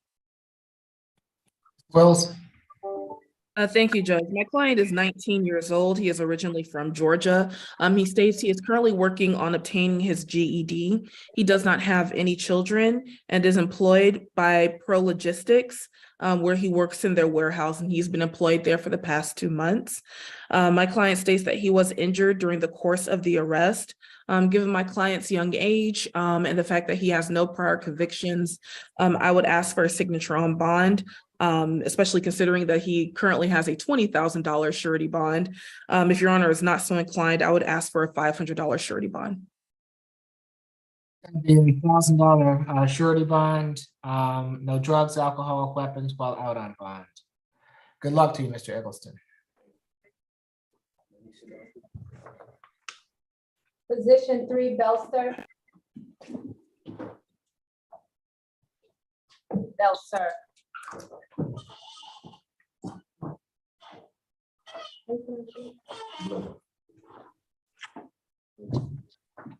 Good afternoon, Mr. Belster. I'm Judge Eric Morrow. This is the State Court Expedited Accusation calendar that we are conducting by video. Do you agree to have your case heard by video? Yes. Thank you. You've been charged in case 23 CR 0032224C with simple assault, family violence. Is there a history, Ms. Roberts? 23 cycles. Last arrest was September 2014 for possession of marijuana. 2 FTAs, 2009, 2008. A total of 6 probation violations. Criminal trespass conviction, 2009. Theft by taking conviction, 2009. Battery family violence conviction, 2007. And terroristic threats conviction in 2000. And nothing further. Ms. Bickerstaff? Yes, Your Honor, this incident occurred yesterday at 916 Capitol View Avenue. I'll just let to know for the record that our office is going to amend this accusation from simple assault family violence to simple battery family violence. That's what it was supposed to be. But this is where officers spoke with Miss Daniel Russell, who advised that the defendant, that they lived together and that he punched her in the back of the head and pulled her wig off. No injuries were observed, but the defendant did, but Miss Russell did complain of back pain. Miss Danielle told officers that she had been assaulted by the defendant numerous times. They live in a rooming house in a room where the assaults take place. For these reasons, the state's recommendation is a $3,000 surety bond, 1-day anger awareness, no further contact with Miss Danielle Russell, to stay away from the 916 Capitol View address, as well as no alcohol, drugs, or weapons while out on bond. And if Miss Russell is on the Zoom call, I'd like to sound for her. Ms. Russell, if you are with us this afternoon, to support now is your opportunity to do. Doesn't appear so, Ms. Bickerstaff. Ms. Wills? Thank you, Judge. Mr. Belzer is 41 years old. He has resided in the state of Georgia since he was 16. He has 2 years of junior college. He doesn't have any children and is currently employed at Philly's Finest as a barber, and he has been employed there for the past 9 years. He will not qualify for our services after today. And speaking with Mr. Belzer, he states that he and the alleged victim were previously in a romantic relationship. However, they are no longer together. That an argument occurred after my client asked the alleged victim to move out of the home. He also states that that is his home and that she no longer lives there. The alleged victim left the home or was outside of the door. She called her aunt to help her with her things. And the next thing my client knows, law enforcement showed up to his home. He denies all the allegations. He states that he never put his hands on the complaining witness and that law enforcement never asked him for his side of the story. As was stated, there were no visible injuries that were noted. I would ask for a signature on bond. My client's last arrest was 2014. And if your honor is not so inclined, I would ask for a $750 surety bond. I would ask that my client be allowed to go back to the residence to ascertain whether or not the complaining witness is still at his residence. And if she is not there, that he be allowed to resume residency at his home. Okay, it's going to be $1,000 surety bond, no further contact with Ms. Russell. He can go back to the Capitol View apartment on one occasion with law enforcement. If Ms. Russell is not there, he can reside there. If Ms. Russell is there, he will have to collect his belongings and find somewhere else to stay. No drugs, alcohol, or weapons while out on bond. Okay, good luck to you, Mr. Belzer. Thank you, sir. Position 22, Perez. And are we making accommodations? I see that we have Madam Interpreter on the line. Are we making Yes. accommodations? Just for- Yes. Your Honor. Okay, thank you. I just wanted to acknowledge that she was here. Good afternoon. Yes. Position 22, Mr. Perez, good afternoon. I'm Judge Eric Morrow. This is the State Court Expedited Accusation Calendar that we are conducting by video. Do you agree to have your case heard by video? Buenas tardes, señor Pérez. Yo soy el juez Eric y estamos conduciendo esta audiencia de trámite rápido de manera a distancia. ¿Usted está de acuerdo que se continúe su caso de esta manera? Sí. Yes. Yeah. And is this your client, Mr. Howard? It is, Judge. Yes. And you've had an opportunity to speak with him? Yes, Judge. We were able to speak ahead of court. We just felt we needed an interpreter for purposes of court, just to make sure. Yes. Okay, very good. Yes. Ms. Chancey, I'm sorry, can you raise your right hand for me? Yes, sir. Do you swear or affirm that you would translate from Spanish to English and English to Spanish to the best of your ability? Yes, Your Honor, I do. Thank you. Mr. Perez, you have been charged with pedestrian and roadway, pedestrian under the influence, and willful obstruction of a law enforcement officer. Señor Pérez, usted ha sido acusado por ser peatón en medio de una carretera, por ser peatón bajo la influencia del alcohol y por obstrucción voluntaria a la autoridad. Is there a history, Ms. Roberts? ¿Hay antecedentes, señora Roberts? Yes. Sí. 13 cycles. 13 ciclos. Last arrest was February of 2014 for a probation violation. El último arresto fue en febrero del 2014 por incumplimiento de libertad probatoria. Has a total of 3 probation violations. Tiene un total de 3 incumplimientos de libertad probatoria. A willful obstruction of a law enforcement officer conviction in 2012 and 2013. También tiene cargos de obstrucción voluntaria a la autoridad en el 2012 y en el 2013. Criminal trespass conviction in 2012. Tiene un cargo en el del 2012 por allanamiento de morada. Furnishing to, purchasing of, or possession of alcoholic beverage by person below legal age conviction in 2011 and 2 in 2012. Tiene también cargos por tenencia y uso de bebida alcohólica siendo menor de edad en el 2011. I'm sorry, you said 2 in 2012? Yes. Y 2 cargos nuevamente en el 2012 de la misma naturaleza. Nothing further. Nada más. Y todos esos casos, eso yo ya los pagué. I already paid for those cases. Yes, Ms. Bickerstaff? Yes, this incident occurred yesterday at 1190 Old Roswell Road in Roswell. Este incidente ocurrió ayer en el 1190 de Old Roswell en Roswell. The defendant called the police because he had fell while walking, causing injury to his wrist. El acusado llamó a la policía porque él se había causado una lesión en su muñeca mientras caminaba. So when officers arrived, they observed the defendant sitting on the curb of a BP gas station being extremely intoxicated. Cuando la policía llegó, observaron que el acusado estaba sentado en el cordón de la estación de servicio BP, totalmente intoxicado.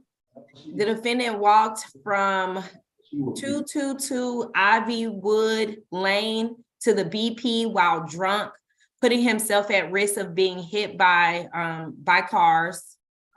El acusado caminó desde el 222 Ivywood Lane hasta la estación BP, corriendo el riesgo de tener un accidente o ser golpeado por vehículos. The defendant was not wearing any reflective clothing, and it was dark outside at the time. El acusado no estaba usando ninguna prenda con color reflectivo y estaba ya oscuro en ese momento. The defendant resisted arrest by pulling his body away from officers when trying to detain him. Y este acusado resistió el arresto al retirarse con fuerza su cuerpo mientras se lo trataba de arrestar. The state's recommendation is a $3,000 surety bond, $1,000 on each count, or on each charge, and an ADET, as well as no alcohol, drugs, or weapons. La fiscalía recomienda una fianza bajo garantía de $3,000, es decir, fianza de $1,000 por cada uno de los cargos, someterse a una evaluación de drogas y alcohol y tratamiento si es necesario y que quede prohibido el uso de drogas, alcohol y armas mientras esté bajo fianza. Yo no puedo pagar todo eso. I cannot pay all that. Mr. Perez, if you would just be silent until we're finished, I'll explain everything to you. Señor Pérez, por favor, le pido que se guarde silencio. Después que terminemos, yo le voy a explicar todo. Howard, you can continue. Yes, Judge. Mr. Perez is 31 years old, and he has lived in the metro Atlanta area for the past 9 years. El señor Pérez tiene 31 años de edad y ha vivido en el área metropolitana de Atlanta durante los últimos 9 años. The address on Ivywood Lane that the state referenced is his current address and has been for some time. La dirección que la fiscalía nombró sobre Ivywood Lane es su residencia actual y él ha vivido en la misma durante un tiempo. Judge, this is a case where the officers responding made the wrong assumption about Mr. Perez's condition. Este es un caso, su señoría, en donde los oficiales de policía que respondieron asumieron erróneamente la condición del acusado. think what is not in dispute is Mr. Perez called 911. Lo que no se disputa es que el señor Pérez llamó al 911. And it even says in the warrant that he called needing medical attention, which is absolutely correct. Y como está nombrado en la orden de arresto, él llamó para solicitar atención médica, lo que es correcto. Mr. Perez suffers from a condition which requires medication, and he was without that medication. El señor Pérez sufre de una condición que requiere tomar medicamentos y el señor Pérez no tenía disponibles los medicamentos. When he does not have that medication, it can cause the type of behavior or the incoherence that the police saw. Y cuando él no toma estos medicamentos, puede producir el tipo de comportamiento o la incoherencia que él demostró ante los oficiales de policía. The officers made the conclusion that he was intoxicated, which is not true. He actually called the police and explained that he needed medical attention. Los oficiales de policía llegaron a la conclusión de que él estaba intoxicado, lo que no es cierto porque él llamó al 911 para solicitar tratamiento médico. It's not reasonable that he would be so intoxicated that he's falling down, but then he would turn around and call 911 and ask that they come to the scene to assist him for medical help. No hay razón alguna o no tiene sentido estar tan intoxicado hasta el punto de caerse y después darse vuelta y llamar al 911 para pedir ayuda médica. It should be noted that in the arrest warrant, there's no mention of a smell of alcohol or anything of that nature that to indicate why they came to the conclusion that he was intoxicated. Se debe, quiero recalcar que se preste atención en la orden de arresto, que en ningún momento se relata el haber percibido un olor a alcohol, por lo que no hay base para considerarlo a él estar intoxicado. Mr. Perez tells me there are some officers on the Roswell Police Department that are aware of his medical situation and have responded in the past, and they know that this is related to his medical condition and not alcohol consumption. El señor Pérez me ha dicho que hay algunos oficiales de la policía ya del área que ya conocen su situación y que han respondido sabiendo que no se debe su comportamiento a una situación causada por la intoxicación. And Judge, as it relates to his criminal history, his last arrest was in 2014. El último arresto. Oh, go ahead. I'm sorry, Ms. No, está bien. El último arresto que ha tenido se indica que es en el año 2014. And so in light of his lack of recent criminal history, we would ask the court to consider a signature bond on all of these charges. Por eso, debido a estos pocos antecedentes penales, le solicitamos que le otorgue una fianza bajo firma.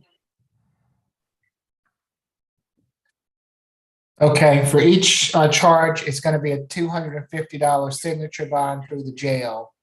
Makes for a total of a $750 signature bond through the jail. No drugs, alcohol, or weapons while out on bond. Muy bien, por cada uno de los cargos ordeno una fianza bajo firma de $250 por cada uno de ellos, llegando a un total de $750 de fianza bajo firma a través de la cárcel. Y queda prohibido el uso de drogas, alcohol y armas mientras esté libre bajo fianza. Yo no tengo esos 700.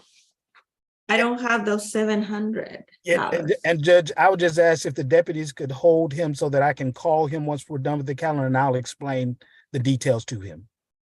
Por favor, sus señorías, si los oficiales pueden mantenerlo ahí para yo poder llamar ahí donde él está y explicarle todo lo que ha ocurrido en la audiencia.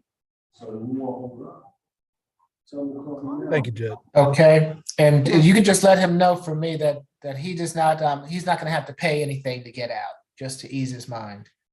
Para que se quede tranquilo, el señor juez me está pidiendo que le diga que una fianza bajo firma es una fianza no monetaria, no va a tener que pagar nada, va a tener que firmar.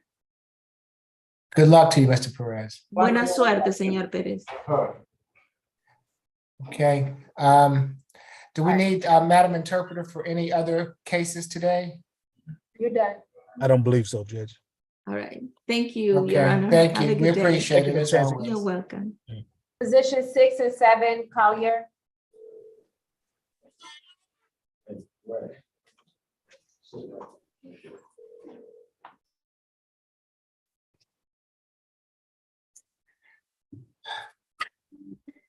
Good afternoon, Mr. Collier. I'm Judge Eric Morrow. This is the State Court Expedited Accusation Calendar that we're conducting by video. You agree to have your case heard by video? Yes, Your Honor. Thank you. Mr. Collier, you've been charged in case 23 CR 0032220Y with simple battery, family violence, and obstructing or hindering a person making an emergency telephone call. And in case 23 CR 0032221Y with failure to have license on person and giving false information to law enforcement.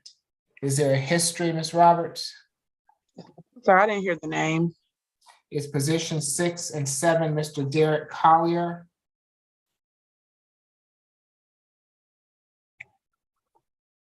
Collier. Okay. He has a he has a total of 21 cycles, 1 out of Georgia, 1 out of Virginia, 3 out of New York, 4 out of North Carolina, and 12 out of South Carolina. Last arrest was January of this year for knowingly driving a vehicle on canceled, revoked, or suspended registration. He appears to be on probation out of South Carolina for burglary. The disposition was December 12, 2014. The sentence just said 14 years. Didn't state whether it was confinement or probation. The 2013 conviction out of Virginia for identity theft. A 2004 assault conviction out of New York. A 2003 weapons conviction out of New York. A 2006 robbery conviction out of North Carolina. A 2008 assault conviction out of North Carolina. A 2021 driving under suspension conviction out of South Carolina. 2012 manufacture, possess other substances in Schedule 1, 2, or 3 with intent to distribute conviction out of South Carolina. And then 2 FTAs, 2013 Virginia, 2014 South Carolina, and nothing further. Ms. Falk? Yes, Your Honor. Starting with the family violence offense that happened January 17th, 2023 at 3984 Adamsville Drive, Southwest. Janelle Ricks stated that her husband, whom she lives with, came home and began arguing with her. Ms. Ricks stated she attempted to call 911 and the defendant took the phone from her and punched her on the side of the head. As the pretrial has already said, this defendant has an extensive history and a multi-state history with cases out of South Carolina, North Carolina, New York, and Virginia, as well as Georgia. I would like to point out that that 2008 conviction for assault was assault on a female, and the 2004 conviction was assault in the 3rd degree with intent to cause physical injury. Additionally, we have had an opportunity to speak with Ms. Ricks. She stated that she and the defendant are married. They live together. They do share 4 children. She did confirm the events that occurred in the warrant, but she stated she did not want to go forward with this case and that they have been living together since this incident. We are, however, concerned about not only the previous convictions for assault and assault on a female, but we also have concerns about the defendant's ties to this community, since he has cases going all the way up to December of 2021 in South Carolina. And for that reason, we are asking for a $2,500 surety bond, $1,500 on the simple battery, 2,000 on the simple battery, 500 on the hindering 911 call. No further contact with Janelle Ricks. Stay away from 3984 Adamsville Drive Southwest. 1 day anger awareness, no alcohol, drugs, or weapons. Your Honor, at this time, would you like me to sound for Ms. Ricks, or would you like me to move on to the second case? Just go on to the second one and then I'll come back to Ms. Ricks. Yes, Your Honor. The second offense happened May 20th, 2023 at 5 p.m. when officers made a stop on Mr. Rick's vehicle at 3657 Martin Luther King Jr. Drive. The defendant had a left tail light out, and when the officer asked for his driver's license, the defendant stated his name was Frankie Moore and that he did not have a driver's license. The officer couldn't get the defendant's name to come up on the system, and at that point, the defendant was asked for his real name because nothing was coming back. After multiple attempts, the defendant finally admitted that his real name was Derek Collier and that he lied all the time about his name because he had an FTA warrant. The officer then put that name in the system, and it came back with a simple assault domestic violence. The defendant was then taken into custody and taken down to the jail. The state's recommendation being that this defendant was just arrested January 2023 for a canceled registration is going to be 500 on each of the offenses listed, which is going to be a total of, just a moment, Your Honor, a total of $1,000 surety bond, no driving without a valid license, and valid insurance and registration. That's all for the state. And we would like to sound for Ms. Ricks. Ms. Ricks, I see you there. If you'd like to address the court, this is now your opportunity to do so. Can you raise your right hand for me? Do you swear affirm the testimony you're about to give before this court be the truth, the whole truth, and nothing but the truth? Yes, Your Honor. Okay, you can put your hand down. Thank you, ma'am. What would you like to tell the court? Well, for one, he's not going to be able to pay any of that. I'm definitely not, because I'm a disabled veteran. So he's never been violent towards me before. This was his first time. As far as the car goes, that was my mistake because my registration was out and I didn't know it at the time because my insurance had lapsed. So we had got that fixed right away. And as far as his FTA and stuff goes, that's because he was in the hospital that day. I have documentation and everything in my car for that. You want to speak to the simple battery? The simple battery he's never been violent towards me except for that one time, and that was it. That he's never ever actually been that aggressive period towards me, because he's all about not doing that in front of kids or in the neighborhood, period. He just, I guess he was drunk or something that day. He came home and we got into an argument. And you found it necessary to call the police? Yes, I thought it was necessary to call the police so they can calm him down. I didn't want to go further with anything else, but I had rather them calm them down and maybe he go to anger management or something like that. But other than that, I would prefer him to just had stayed calm. Okay, this happened back in January. Have you all been living together since January? Yes. Okay, And he's been going to marriage counseling, actually. All right. Ms. Falk, you have any questions, or Ms. McLeod? Briefly, Your Honor. Ms. Ricks, may I ask just a quick question? How long have you and Mr. Collier been in a relationship? We've been this will be our 3rd year. Okay. So that includes the time prior to your marriage? Yes. And Ms. Ricks, is it correct that when you tried to call 911, at least initially, the defendant took the phone away from you and hit you in the head? Yes, he more like mushed me in the head. Okay. That's all for the state. No further questions, Your Honor. Thank you, Ms. Ricks. No problem. Thank you. Ms. McLeod? Yes, Your Honor. I just want to ask Ms. Ricks, you are sharing some children with my client, correct? Yes. How many children? 4 children? 4. How old are they? One is 6, 10, 11, and 17. Okay.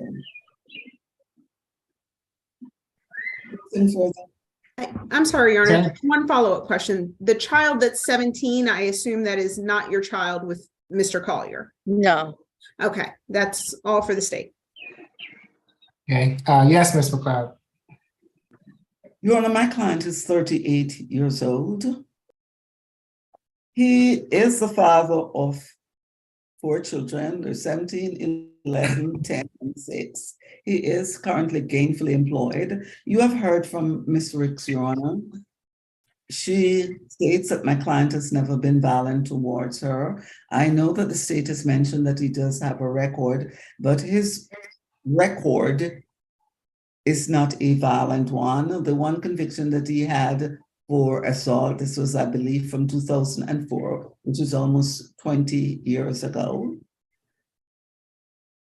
I would ask the court to consider giving my client a signature bond because this incident happened months ago. They continue to live together. There seems to be no kinds of issues between them now. She has said that they are going to marriage counseling to make sure that they work on their marriage, which is definitely a good thing. There's a need for a cooling down period because they have been living together on her. And as his wife said, my client is not in a position to pay for bond. He's supporting 4 children and his job is in a restaurant, so he doesn't make a lot of money. Nothing further, Your Honor. Okay, for the simple battery, it's going to be a $750 surety bond. For the obstructing or hindering, a $250 surety bond makes for a total of $1,000 surety bond. No further violent contact with Ms. Ricks, and no drugs, alcohol, or weapons while out on bond. For the failure to have license on person, it's going to be a $250 signature bond through the jail. Giving false information, a $250 signature bond through the jail makes for a total of a $500 signature bond through the jail. No driving without a valid license. No drugs, alcohol, or weapons while out on bond. Good luck, Mr. Collier. You also, Ms. Ricks. Position 15, Lewis.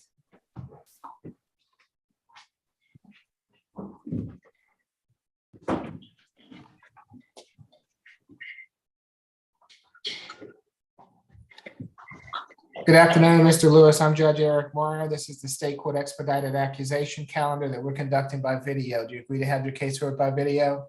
Yes, sir. Thank you. You've been charged in case 23 CR 003230A with battery family violence. Is there a history, Ms. Roberts? Mr. Lewis has 17 cycles. Last arrest was October of 2021 out of South Carolina for failing to stop and possession of 28 grams or less of marijuana.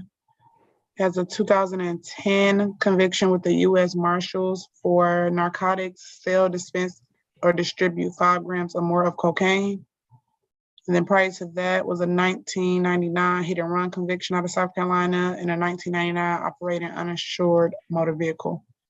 And nothing further. Ms. Falk? Yes, Your Honor, this happened January 18th, 2023 at 1051 Moreland Drive. I believe that's Moreland Avenue. Arika Baugh stated that she was assaulted by the defendant, her ex-boyfriend. The defendant came into her bedroom, began hitting her in the mouth and punching her in the head, as well as throwing her to the ground. The defendant then grabbed her by the neck and choked her several times, according to the police report that we received. Ms. Baugh made it to her cell phone and called 911, at which point the defendant fled. Ms. Baugh stated that she and the defendant had previously lived together for approximately 5 months prior to their breakup in December of 2022. Officers observed bruises to the victim's left wrist, and right shoulder. We have had an opportunity to speak with Ms. Baugh. She stated that she and the defendant are back in a relationship and live together, that they have worked things out since the incident, that they were both drinking and things just got out of hand. And she stated things happened so fast she could not recall everything. And she further stated this had not happened before. Although the Ms. Ball's contention is that this has not happened before. The state does have some concerns about the nature of this case, being that she told the officers that he had choked her several times, and that she had visible bruises essentially on her body, her left and right wrist and right shoulder, that were indicative of physical violence. For that reason, the state is requesting a $4,000 surety bond, stay away from 1051 Moreland Avenue, no further contact with Erica Ball, no alcohol, drugs, or weapons, and 1 day anger awareness. We would like to sound from Ms. Ball at this time. It appears that Ms. Ball is on the line. Ms. Ball, if you would like to address the court, now is your opportunity to do so. I would need for you to activate your camera, and I'll have to swear you in. Okay, okay, is it on? No, ma'am.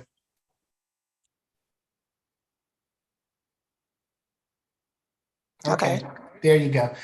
Do you swear or affirm the testimony you're about to give before this court be the truth, the whole truth, and nothing but the truth? I do. Okay, you can put your hand down. Thank you, ma'am. What would you like to tell the court? Hello, good afternoon, Judge. Like I was stating to the solicitor, that incident happened because myself and Derek was drinking that day. And it had been a lot of stress because we had been in a long distance relationship. And when he came down, I had just lost my mom, and it was a lot of stress. And we was trying to start a business, and it was a lot of stress on both of our part. So like I told her, I'm gonna take the blame in that also. And a lot of those bruises are because I'm a diabetic and I bruise easily, like I was stating to her. And then not only that, I haven't had any incidents like that with Mr. Lewis. So there's no need for no further contact because we're trying to build a business. And I even explained to the detective when he called me and asked me, was this the person? I told him, yes, this is Mr. Lewis. And Mr. Lewis had went back to South Carolina and we worked things out.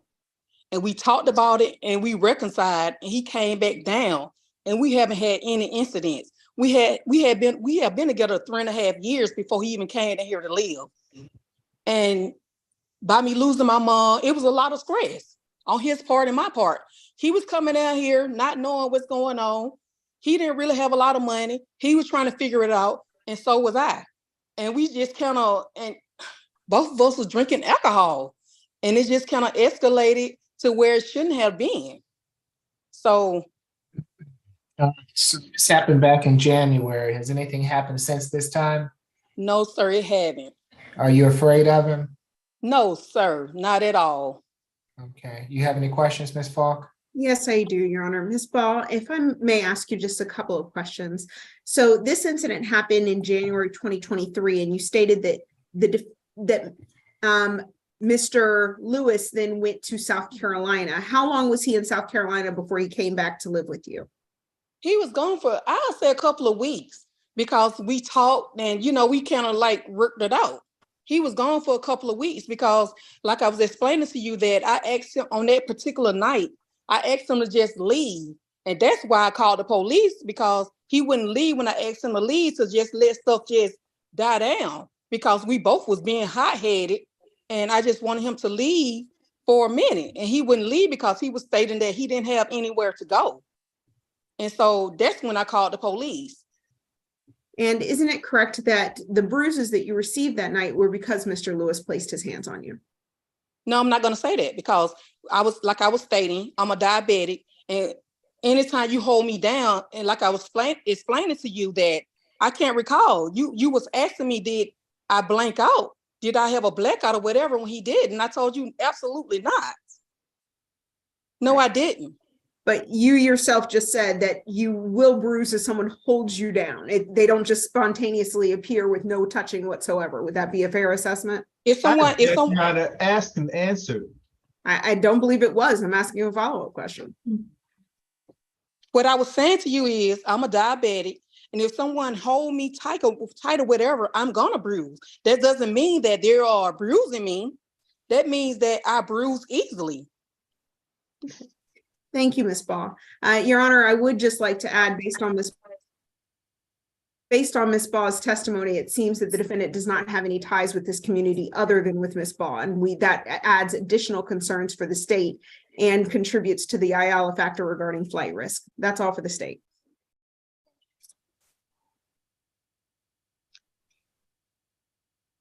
Can I say something?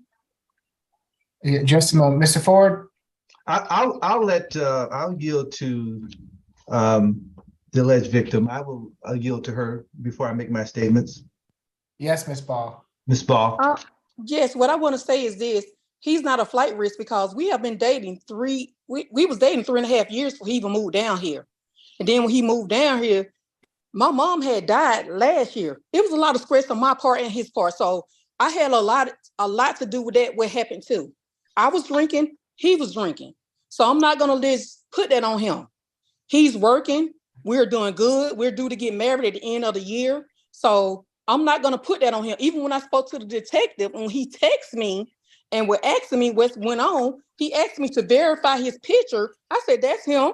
And I told him, I said, at that point, I told him, I said, he's back in South Carolina now. I said, he's back in South Carolina. I said, he don't need any more issues. And the detective told me, okay, that's all I needed to know. And I thought that was over with. And now the police came to the house on Sunday, and he was like, it's a warrant. We thought it was over with because we resolved it, and the detective told us it was over with. After I verified his picture, the detective said, okay, that's all I needed to know. I said, is everything okay? He said, yes, it's fine. So me and Mr. Lewis moved on from that incident, and we started back getting together. And that's when we decided, okay, we're not going to be doing any more drinking or anything like that. And we've been fine ever since. Like I was telling the solicitor, it was a case of alcohol and me being stressed out about losing my mom, my child being sick, him coming down, not knowing what's going to be his reality. Thank you, Ms. Ball. Mr. Ford. Thank you, Your Honor. Just one objection that Ms. Falk mentioned at the end of her earlier statement that there was some choking going on. There's no information that is involved in any of the reports that showed that there was any choking going on. Your Honor, as mentioned, my client is 43 years old. He owns his own delivery service, and as been mentioned by Ms. Ball, that's something they own together. He's not at risk of flight. He's here to try to make it in Georgia. He also has a job with Elite Express Carrier and Delivery. He's a maintenance tech here in here in Georgia at Columbia Residential. He's been there for 3 months, Your Honor. As been mentioned, we don't even know who the primary aggressor is in this particular situation. My client is gainfully employed. I really didn't hear any real violent criminal history. He has a stable address here in Atlanta, Georgia. He definitely has community support, telephone number, email address, and those types of things. He's been here for a year, Your Honor, and definitely trying to make it. He is not a violent person, that's been mentioned by Ms. Ball. And so at this point, Your Honor, I think a signature bond and no further violent contact, Your Honor, if that's not already been in the order. And Your Honor, just to state for the record, I went back and read the report based on Mr. Ford's contention that it was not stated in the report. It actually very clearly states, while the victim was laying on the ground, the suspect grabbed the victim by her neck and choked her several times. So I'm not sure what report Mr. Ford is referring to, but it is not the report that the state has. Can I speak? Yes, ma'am. Okay, and I explained that to her earlier. And I told her, I say, I'm going to be honest, that we both was drinking, and I can't verify that. And she asked me, was I blacked out or whatever at any point? And I told her, no, I know that for a fact. I never blanked out or anything. I said, the only reason I called the police because I wanted him to leave. And he was saying that he wasn't going because he didn't have anywhere to go. And that's what I explained to the solicitor. Okay. Anything else from anyone? Nothing else, Your Honor. All right, it's going to be a $3,000 signature bond through pretrial per the judge, 1 day anger awareness, no further violent contact with Ms. Ball, and no drugs, alcohol, or weapons while out on bond. So it looks like alcohol is not y'all's friend. So there's to be no alcohol until this is at least until this is resolved. All right. Good luck to you, Ms. Ball. Good luck to you, Mr. Lewis, also. Thank you. Your Honor, just to confirm, you ordered 1-day anger awareness as part of that? Yes, I did. And the state would like our objection noted to the signature bond on the record. Okay, I believe it's on the record. Thank you. All right, good luck to y'all. Who do we have Thank next? you. Position 16, Long.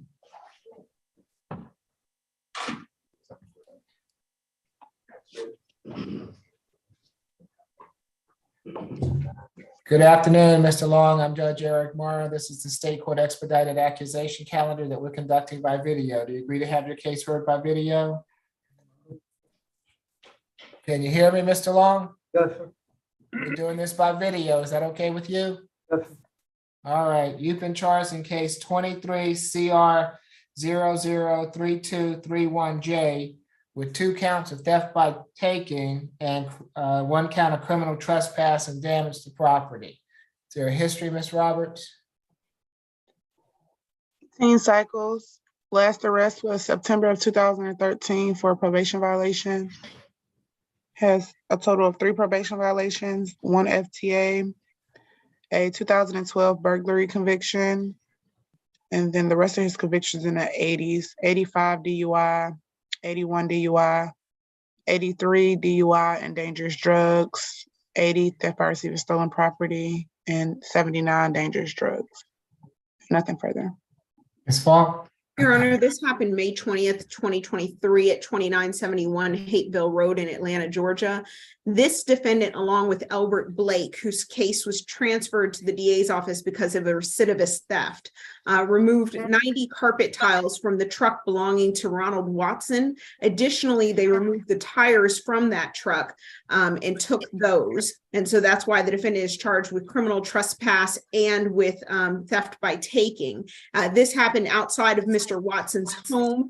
We have had an opportunity to speak with Mr. Watson, and he stated that the defendants have been on his property multiple times, stealing everything from his home. He stated that the police have been called out there multiple times because of these defendants stealing from his property, and they've been warned by the officers not to return back to this residence, but they keep coming back. Mr. Watson is very frustrated and very upset by this incident and wants the defendants to absolutely stay away from his residence. Mr. Watson's home caught on fire recently, so he is not living there, and I think that's what caused them to take the opportunity to loot his home while he was already experiencing this tragedy. Mr. Watson is here, and we would like to sound for him to give him an opportunity to speak. The state is requesting a $2,000 surety bond, $1,000 for the theft by taking, count 1, $500 for the criminal trespass, and $500 for the theft by taking, count 3. Stay away from 2971 Hateville Road in Atlanta. No further contact with Ronald Watson. No alcohol, drugs, or weapons. And Mr. Watson is here on the line, Your Honor. Yes, Mr. Watson. If you would like to address the court, I'll need for you to raise your right hand for me. Do you swear or affirm the testimony you're about to give before this court be the truth, the whole truth, and nothing but the truth? So help me God. Okay, you can put your hand down, Mr. Watson. What would you like to tell the court? I would like to tell the court that this gentleman has no regard for the concept of private property. He waves his hands at my neighbors and has told them that he's there to clean up the property and he is doing a service for the environment. Meanwhile, breaking into my garage, breaking into my house, and going into my backyard, jacking up my car, damaging the car, and stealing the wheels off of it. He was caught red-handed with his accomplice. And if I had my way, I'd have him in an anklet so that you guys could keep an eye on him, because he's just going to go out into the community and do this again. All right, thank you, Mr. Watson. Thank Ms. you. McLeod? Yes, Your Honor. My client is 68 years old. He tells me that he's currently not working because he is retired and he also has some health issues. He denies that he knew that this property belonged to someone. He said he thought this was that the property was abandoned. So he had no knowledge that this was somebody else's property, Your Honor. He just thought it was abandoned property at the time. My client is not in a position to pay for bond, Your Honor. And his history, he has no recent history. I believe that what I heard, any convictions that he had was in the 80s. It might have been like a probation violation that was not in the 80s, Your Honor, but he doesn't really have any significant history, and certainly not recent history. I would ask the court, given that this is a property crime, to consider giving my client a signature bond so he can get out of jail, because he's not in a position to pay for bond, Your Honor. Nothing further. And Your Honor, I just want to point out that the defendant was convicted in 2012 for burglary. So his convictions are more recent than is being represented at this point. Well, Ms. Falk, 2012 is more than 10 years ago. I believe that's at least 11 years ago. Although, you know, my math is not that great, but that's what I think. All right, courtroom 2, can you unmute for me, please? I'm going to give you this opportunity, Mr. Long, but let me just tell you, you are not to go back to Mr. Watson's property whatsoever. The 2971 Hateville, Georgia property, if you're caught on that property at all, you're going to be right back where you are today. And at that point in time, I'm going to give you a signature bond through the jail today. But if you come back here, you're not going to get a signature bond on this matter. I need for you not to go back to that property and not to have any contact with Mr. Ronald Watson. So it's going to be a $1,000 signature bond through the jail for each count, makes for a total of a $3,000 signature bond through the jail. Stay away from the Hateville, 2971 Hateville address. No further contact with Mr. Watson, and no drugs, alcohol, or weapons while out on bond. So you're getting this opportunity this time. You won't get this opportunity again if you come back, Mr. Long. Good luck to you, sir. Thank you, Your Honor. You also, Mr. Watson. Position 18, Matkins.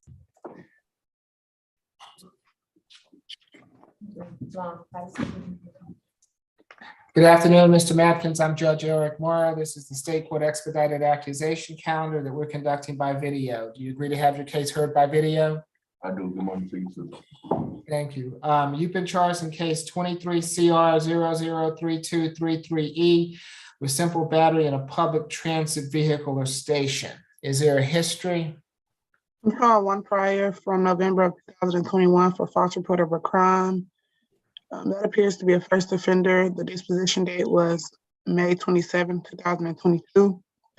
I'm not sure if the probation is still active. It was 11 months and 29 days probation, and nothing further. Ms. Falk? Yes, Your Honor. This incident happened May 21st, 2023 at around 8:50 p.m. Officers spoke with Miss Zora Fagan, who stated they actually, witnessed the defendant standing over Miss Fagan in an aggressive manner and pulling and pushing her, trying to get her cell phone. They then spoke with Miss Fagan when they went and apprehended the defendant. Miss Fagan stated that the defendant abuses her at their private residence that they share. During the incident, she also received a small laceration to her right finger. So we will be reaccusing this case to add a simple battery family violence. The state's recommendation at this time is a $3,000 surety bond. Stay away from Miss Zora Fagan, and no further contact with Ms. Zora Fagan, no alcohol, drugs, or weapons, 1 day anger awareness. We would like to sound for Ms. Fagan at this time. I see Ms. Fagan. Ms. Fagan, this is your opportunity to address the court if you choose to do so. If you would like to address the court, I'll need for you to unmute yourself, activate your camera, and I'll have to swear you in.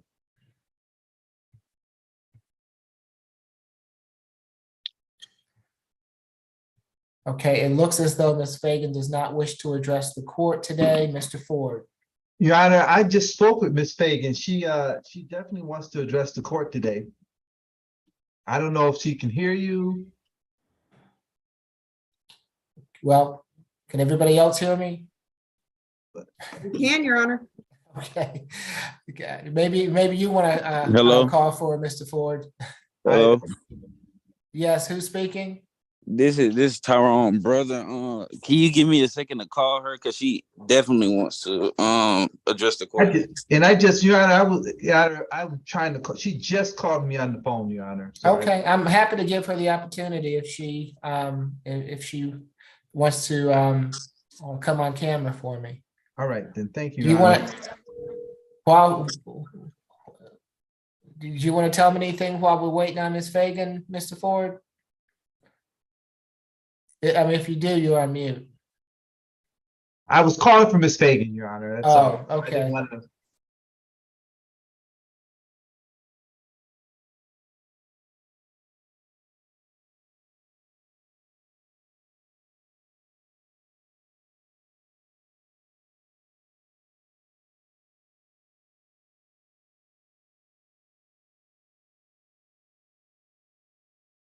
Well, I'm happy to give her the opportunity. Can we go on to someone else until we can get her?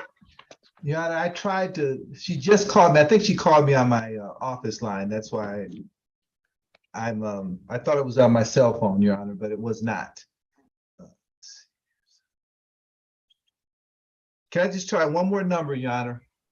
Okay.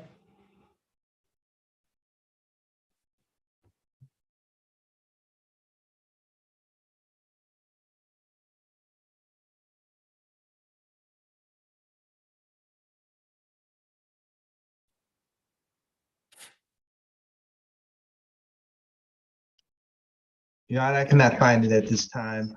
She had just called me on the phone, so I will go ahead and make my allocution at this time. Okay. All right. Your Honor, I spoke with Mr. Madkin and the alleged victim. My client works at the Waffle House, Your Honor, at the Georgia Tech area. He's gainfully employed. He's 21 years old. Your Honor, he doesn't have any real criminal history that's even violent. Like I said, I spoke to the alleged victim. She really wanted to make a statement that she is not in fear of this individual. So if there's any contacts, we'd like to have no further violent contact. Based on my client's limited history, the fact that he does have a job that he's fearful that he might lose, I would ask that a signature bond be granted. And he is a lifetime resident too, Your Honor, so he's not at risk of flight. And then he has family support because I do have the telephone number for his mother.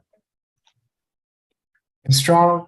I was about to say, I just let someone in and I'm not sure if that's the victim that I just let in case you all still want to let someone speak, if you want to call her name again. Okay. Ms. Fagan, are you with us? Anything further, Ms. Falk? Nothing further, Your Honor, other than to say that we would ask that a no further contact order be put in place, and if that needs to be modified, Mr. Ford can modify it at that time.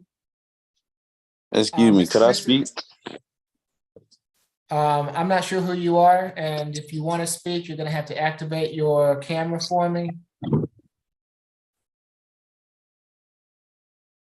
Yes, sir. Who are you? Tyrone. I'm Tyrone's brother, Okay, what's your name? Kevin Fuller. Mr. Fuller, can you raise your right hand for me? Do you swear affirm the testimony you're about to give before this court be the truth, the whole truth, and nothing but the truth? Yes, Judge. Okay, you can put your hand down, Mr. Fuller. What would you like to tell the court? Before I join in, because she's how I got a way in to view the court, and we was talking throughout the whole court session this whole time. Your Honor, I'm going to object. This is Mr. Fuller is not the victim. He is not. I mean, Mr. Ford has stated in his place as an officer of this court what he believes Ms. Fagan would say. I do not think it's permissible for the brother of the defendant to give information as to what he believes the victim would say, being that he is not an officer of this court. Okay, well, I'm going to give him a signature bond anyway. So based on Mr. Ford's representation that he has spoken with Ms. Fagan. So it's going to be a $3,000 signature bond through pretrial per the judge. one-day anger awareness, no further violent contact with Ms. Fagan, and no drugs, alcohol, or weapons while out on bond. All right. So good luck to you, Mr. Madkins. You also, Mr. Fuller, and I don't know if Ms. Fagan can hear us, but her also. I have a question. So could I get him? Could I come get him? Or He's going to be processed out sometime this evening or tomorrow. So yes, you can pick him up if you would like to. yes, thank you, Judge. You're welcome. I'm sorry, Judge Morrow, I missed the bond amount. It's a $3,000 signature bond through pretrial, one-day anger awareness, no further violent contact, no drugs, alcohol, or weapons. Okay. All right. Who do we have next? Position 20, Merritt.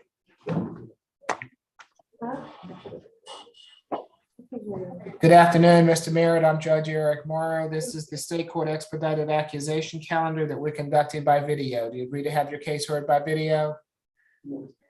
Thank you. You've been charged in case 23 CR 003216D with simple battery family violence. Is there a history, Ms. Roberts? Did I hear Merritt? Yes, position 20. 11 cycles. Last arrest was February 28th, 2019 for driving while license suspended. 1 FTA 2010, 4 probation violations. A 2019 conviction for driving while license suspended or revoked. 2012 convictions for possession of marijuana less than an ounce. 2012 conviction for theft by receiving stolen property. And 2010 conviction for possession of marijuana less than an ounce. Nothing further. Ms. Bickerstaff? Yes, this incident occurred May 19th, 2023 at 2135 Godby Road, apartment 23-161. And this is where officers arrived in response to a domestic altercation, and they spoke with Miss Jessica Merritt. She advised that she and the defendant she advised that she asked the defendant to return a vehicle to their home. And when he came home, he kicked in the door and pushed her to the ground. The defendant did admit to kicking in the door and pushing his wife to the floor. Mr. Merritt alleges, though, that Miss Merritt had slashed his car tires, so he couldn't go to work that evening. Our victim advocate did speak to Miss Merritt, and she let us know that an incident like this had never happened between them before, that the defendant is not a violent person. However, she did confirm the events in the warrant that he did kick in the door and push her out of the way. Your Honor, for these reasons, the state's recommendation is a $3,000 surety bond, 1 day anger awareness, no further contact with Mrs. Merritt, to stay away from the incident location, as well as no alcohol, drugs, or weapons while on bond. And if Miss Jessica Merritt is on the Zoom call, I'd like to sound for her. I'm here. Yes, Ms. Merritt, if you'd like to address the court, I'll need for you to activate your camera for me, and I'm going to have to swear you in. Okay. All right. Can you raise your right hand for me? Do you swear affirm the testimony you're about to give before this court be the truth, the whole truth, and nothing but the truth? Yes, I do. Okay, you can put your hand down, Ms. Merritt. What would you like to tell the court? That he did not like come in and beat me up or do anything. And the tire that was slashed, that was my own tire. It wasn't his tire. The door was already like kind of a little bit off the hinge because it just got fixed after it happened. He didn't kick it. What he did was he pushed it with his arm. And when he came in, he pushed me. And when he pushed me, I fell over. It was like no violence. It was nothing there. Like we lived together, been together 10 years. We got 6 kids. It's no violence between me and him at all. Never has been. Did you call the police? Yes, I did. Why did you call the police? Only to get my car keys. Only to get my car keys. Not to say, and I told that to the police officer, but he said because we were husband and wife, he had to detain him because he was the aggressor by pushing the door. That's what was told to me.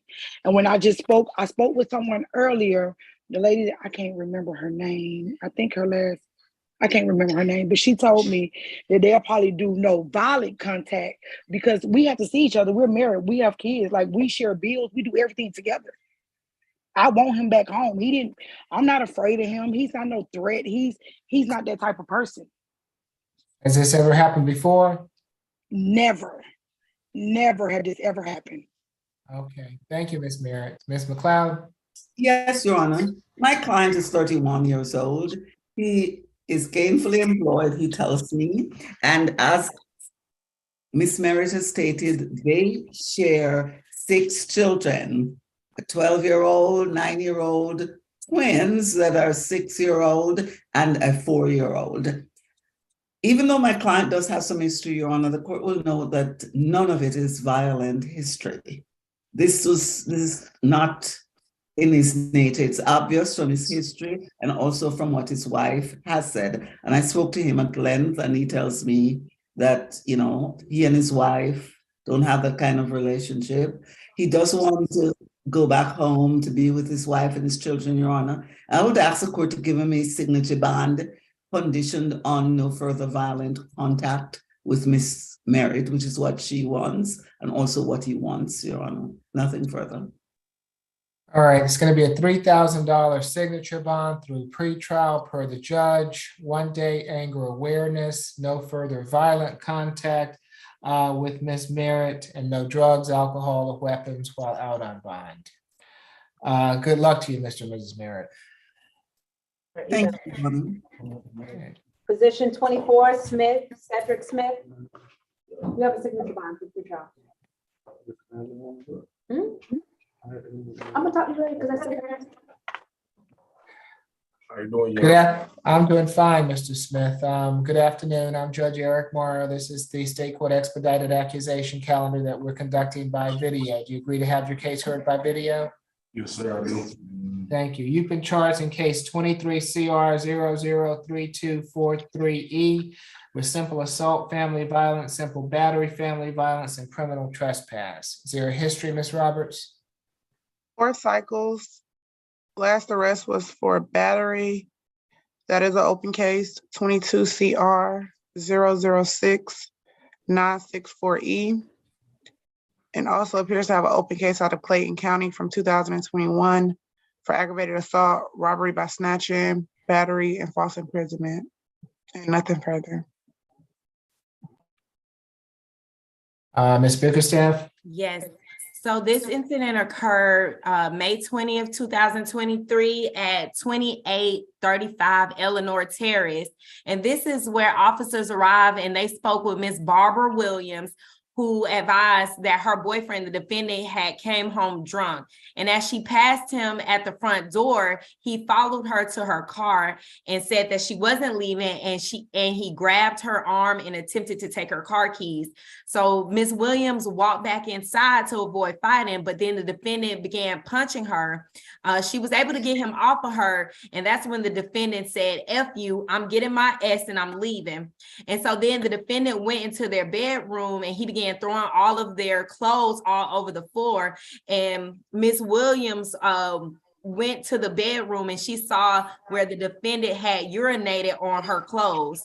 The defendant then he left the bedroom and he went to the kitchen and grabbed a knife, and he told Ms. Williams that he was going to kill her. But then he eventually dropped the knife. Ms. Williams' daughter was present during this altercation. Your Honor, with the open battery case that pretrial mentioned, it's the same victim in that case, Ms. Barbara Williams, and the defendant was there. He was given a $2,500 surety bond. This was on October 17th of 2022 by Judge Williams. And it was also a condition that the defendant stay away from Ms. Barbara Williams. And here we are with Ms. Barbara Williams in this case. So for these reasons, the state's recommendation is a $5,000 cash bond, $2,000 for the simple battery, $2,000 for the simple assault, and $1,000 for the criminal trespass. No further contact with Ms. Williams again. to stay away from the incident location 2835 Eleanor Terrace, as well as no alcohol, drugs, or weapons while out on bond. And just want to note for the record and let you know that our office is waiting on the DA's office because we sent it upstairs to evaluate it for a felony ag assault for brandishing the knife at Ms. Williams. But I would like to sound for Ms. Williams if she's on the Zoom call. With us this afternoon. Now is the opportunity for you to address the court if you choose to do so. Doesn't appear so, Ms. Bickerstaff. Mr. Ford? Thank you, Your Honor. Your Honor, my client is 29 years old. He's been a life resident of the state of Georgia. He has his GED, and he's scheduled to start tomorrow at a company called Voight Warehousing, where he's going to be a drum cleaner there. And it's a very important job for him due to the fact that he does have a child, a 6-year-old child that he is helping to support. I have a stable address. He's not at risk of flight, Your Honor. He has no place to go. He has a job here. He's been a lifelong resident. I have a telephone number for his sister, so he has community support. Your Honor, if the court is not inclined to give a signature bond, Your Honor, we are asking that my client be given an opportunity to keep his job so that we can have a bond that is probably no more than $1,500, $500 on each one of the offenses, Your Honor. This is important to him. He's trying to get things in order. So I did talk with Ms. Williams today for about 3 or 4 minutes. I asked her if she did want the link, she could call, but she really didn't feel that there was a big threat, and she was hinting toward no further violent contact, Your Honor.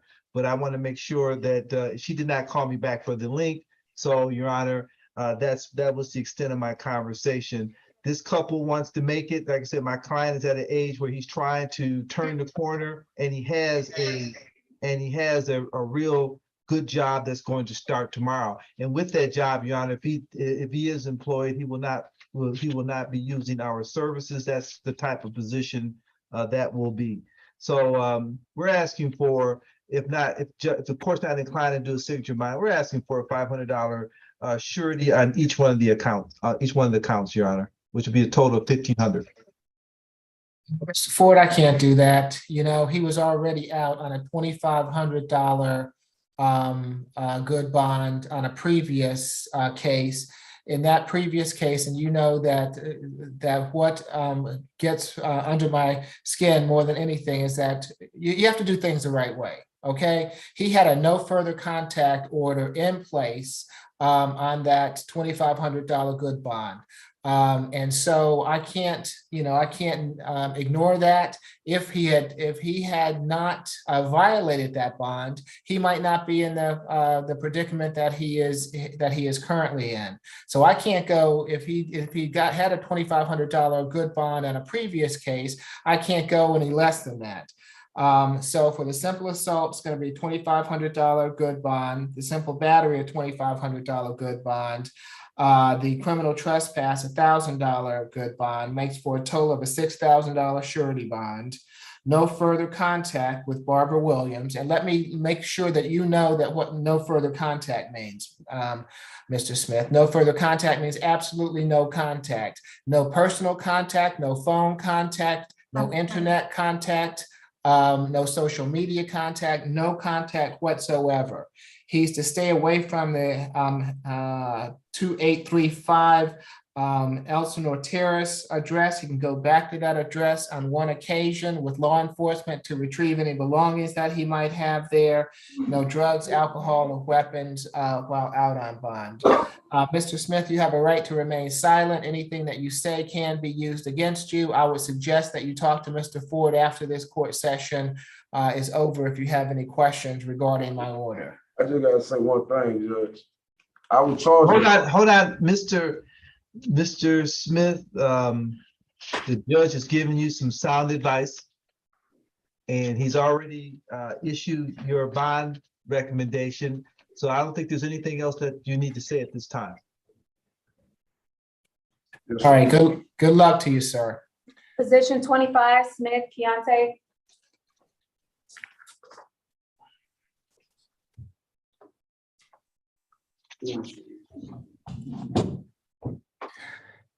Good afternoon, Mr. Smith. I'm Judge Eric Morrow. This is the State Court Expedited Accusation Calendar that we're conducting by video. Do you agree to have your case heard by video? Yes. Thank you. Good afternoon. You have been charged in case 23 CR 003245F with reckless conduct. Is there a history, Ms. Roberts? Yes, one prior out of Henry County from November 2022. It is an open case, and that is for 2 counts of theft by taking, 7 counts of entering auto, and possession of a firearm in the commission of a felony, and nothing further.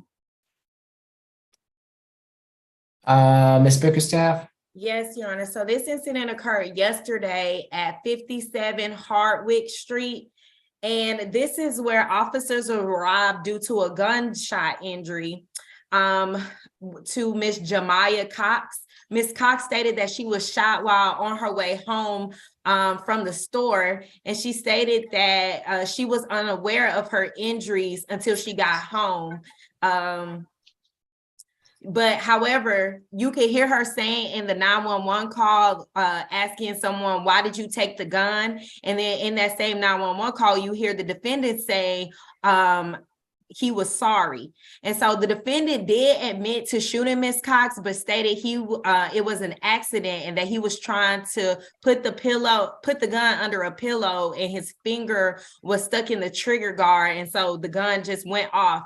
The victim is currently in the hospital and she's waiting to be transferred to an ICU unit. She let our victim advocate know that she had to get a piece of her colon removed and her spine is fractured because of this incident, Your Honor. So this defendant was indicted for entering the auto and theft in possession of a firearm by a convicted felon in Henry County. And that case is still open. And in that case, the defendant received a $5,000 surety bond. And in that bond order, there's a condition that says, I understand under federal law that I may not possess a firearm while my case is pending. So for these reasons, the state's recommendation is a $50,000 surety bond, no further contact with Ms. Cox, to stay away from the incident location, as well as no alcohol, drugs, or weapons, Your Honor. Had the defendant complied with the bond order, this incident probably would not have happened. That's why the state is recommending such a high surety bond. What's the incident location, Ms. Bickerstaff? It is 57 Hardwick, Hardwick Street. And whose residence is that? Is that a residence? It's kind of unclear from the warrant. I'm just wondering, why does he need to stay away from that location? Well, that's the incident location. Maybe they do live there. In the warrant, it said that the defendant was trying to, put the gun under a pillow, I guess, in the residence. So if they're staying there, or if he's visiting there, if the victim lives there, he should stay away. Okay. Mr. Ford? Thank you, Your Honor. My client is 20 years old. Other than the one incident that has been mentioned that he's innocent until proven guilty. It's an open case, Your Honor. As far as the stay away or not possessing a firearm, it's not even clear, Your Honor, that my client, that was his gun. So it might have been a situation that it was an accident. Accidents do happen, Your Honor. The victim did not know of the accident happening till she arrived at another location.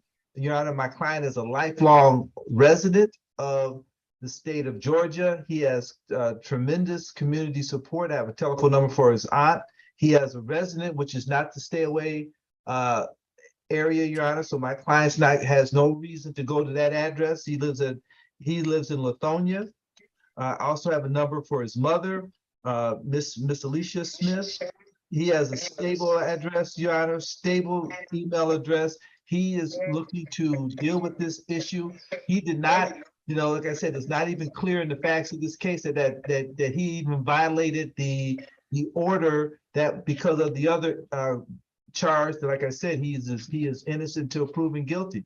So, Your Honor, at this point, because of my client's limited criminal history, because the situation has already been in a 911 call and verified by the ASG that it was an accident. That's what the 911 call said. So at this point, Your Honor, I think the signature bond would be appropriate at this time. Your Honor, just briefly for a second, the 911 call that I mentioned, it stated that the victim stated, "Why did you take the gun?" Hence the defendant in possession of a firearm, where his bond states Your that Honor, I'm he going may to not. object to the ASG stating the 911 call. The best evidence is the 911 call. So anything that you would say at this time is definitely hearsay. So at this point, Your Honor, I mentioned the 911 call too. Yes, and the rules of evidence do not go to a bond hearing, Your Honor. So anyway, Your Honor, I feel that, like I said, it's not even clear, even with the statements that's been made by the ASG, no, accident is an accident. So at this point, Your Honor, we're asking that there be a minimum bond set on this particular case. Because like I said, the other case, my client is innocent until proven guilty, Your Honor. Yes, Your Honor. Well, I would agree with you, Mr. Ford, but for the fact that he has a and he's innocent on the other charge until proven guilty, but he has to abide by the rules, and the rules said they were that he was to have no firearm. So whether or not he's guilty or innocent on that, he wasn't supposed to have a firearm. In this case, he was at least close enough to a firearm that it was possibly fired, and that was possibly fired by him. So yes, Your Honor, and he admitted to firing the firearm. It's going to be a $20,000 surety bond, no further contact with Ms. Cox, stay away from the Hardwood Street address, and no drugs, alcohol, or weapons while out on bond. Good luck to you, Mr. Smith.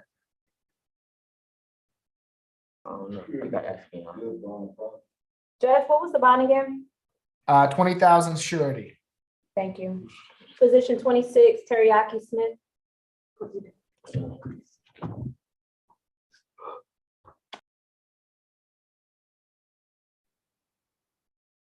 Good afternoon, Mr. Smith. I'm Judge Eric Morrow. This is the State Court Expedited Accusation calendar that we're conducting by video. Do you agree to have your case heard by video? Yes.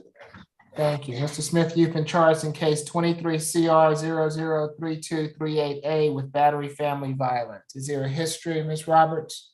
No, first arrest. Ms. Bickerstaff? Yes, Your Honor. This incident occurred May 20th, 2023 at 4259 Savannah Drive. And this is where officers arrived and they spoke with Ms. Sandrell Calhoun, who advised that her and the defendant were in an altercation where officers had observed her having a bloody, swollen bottom lip. She told officers that she didn't know if the defendant hit her or whether she bit her lip, causing the injury, but she did state that the defendant and her were tussling in the car. The defendant told officers that Ms. Calhoun tried to grab the car keys from him, and so he grabbed her shoulders, and then she bit her own lip, causing the injury.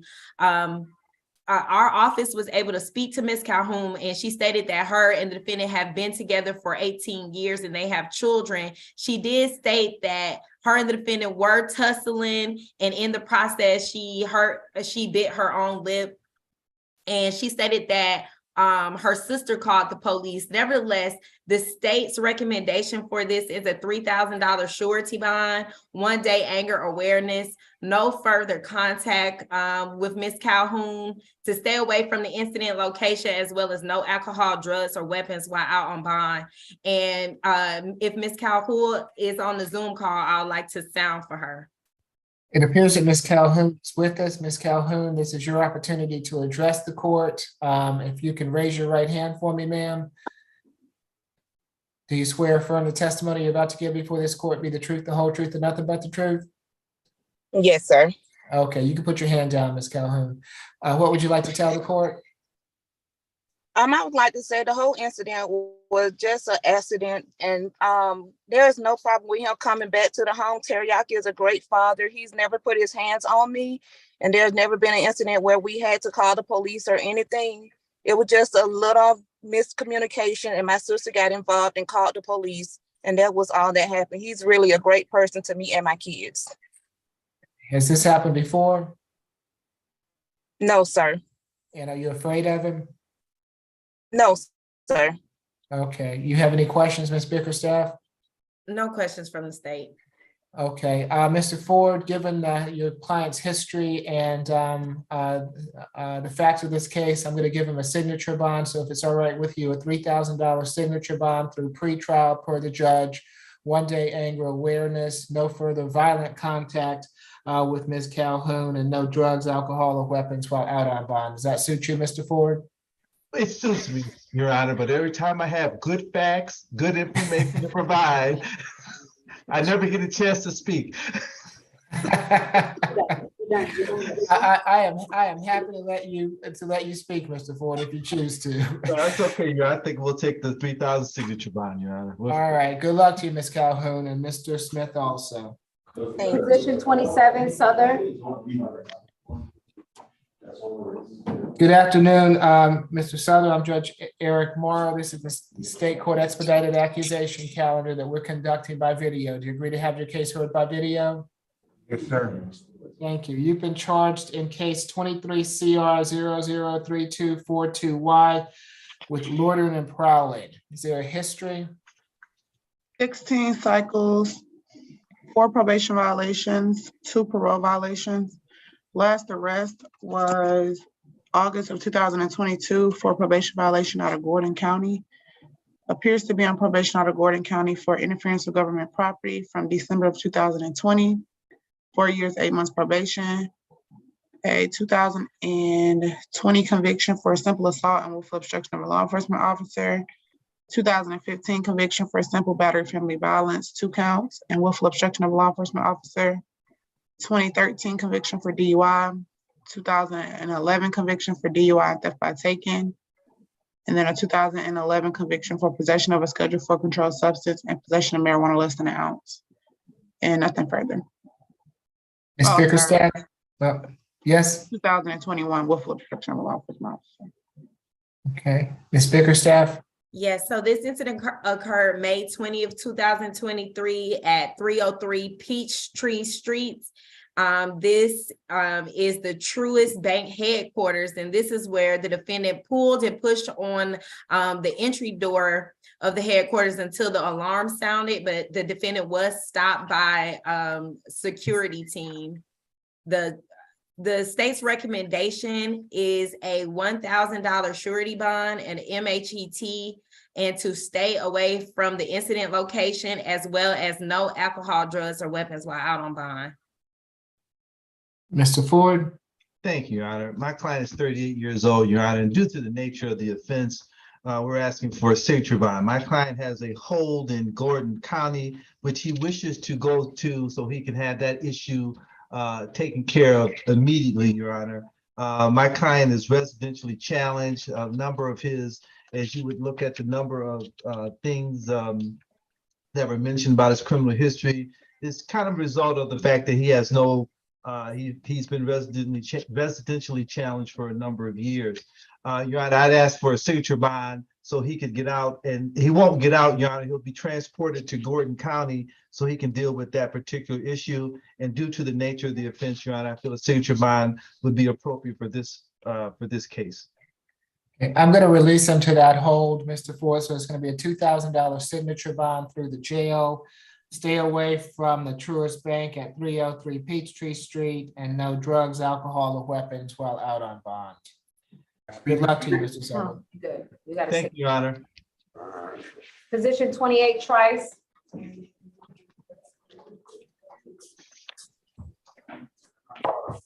Good afternoon, Mr. Trice. I'm Judge Eric Morrow. This is the State Court Expedited Accusation calendar that we're conducting by video. Do you agree to have your case heard by video?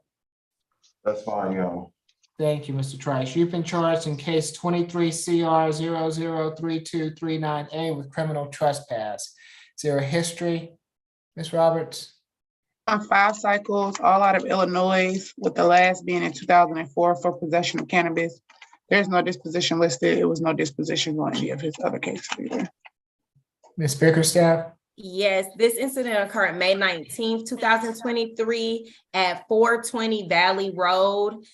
This is where officers arrived and found the defendant sleeping in an upstairs bedroom. The defendant stated that the back door was unlocked. The property belongs to Miss Laura Craig, and she advised that the defendant had been coming back and forth to her property for about a month. For these reasons, the state's recommendation is a $1,000 surety bond and to stay away from the 420 Valley Road address, as well as no alcohol, drugs, or weapons while out on bond. Mr. Howard? Yes, Judge. Mr. Trice is 51 years old. He's been here in the metro Atlanta area for the past year. He works for LA Fitness as a janitorial supervisor. He's been on that job for about 7 months. Judge, given the allegation, it's not an allegation of any type of violence. He doesn't have a criminal history that's anywhere near. It's very remote, I should say, his criminal history. He does have an address that he receives mail, or that he could receive mail in Chicago, but he will provide the court an updated address once he establishes, where he'll be staying most currently. So we'd ask the court to consider a signature bond on this criminal trespass charge. Does he need some help with housing, Mr. Howard? No, he indicates he's got some ideas of figuring it out. It's just he's got to solidify that. Okay.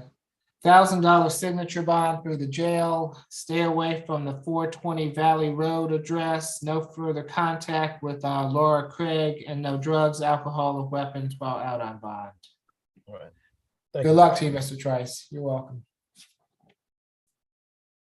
Position 13, Green. You okay?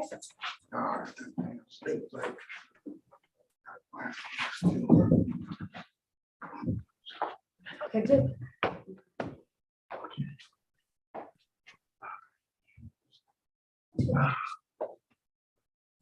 Hey, good afternoon, Mr. Green. I'm Judge Eric Morrow. This is the State Court Expedited Accusation calendar that we're conducting by video. Do you agree to have your case heard by video? Yes. Thank you. Mr. Green, you've been charged in case 23 CR 003229J with battery. Is there a history? 12 Ms. Roberts? cycles, 2 out of South Carolina, 2 out of Georgia, 7 out of Florida. Last arrest was in 2000 for simple battery. 3 convictions, 1994, trespass in Florida, 1998, trespass in South Carolina, 2000, disorderly conduct, Georgia, and nothing further. Who's presenting for the state? Your Honor, just to make sure I heard you correctly, that was Green. Yes, position 13. Okay. Let me just double check. Actually, that's very odd. Neither of us had Green on our calendars. So I can pull that up really quickly, Your Honor. Okay.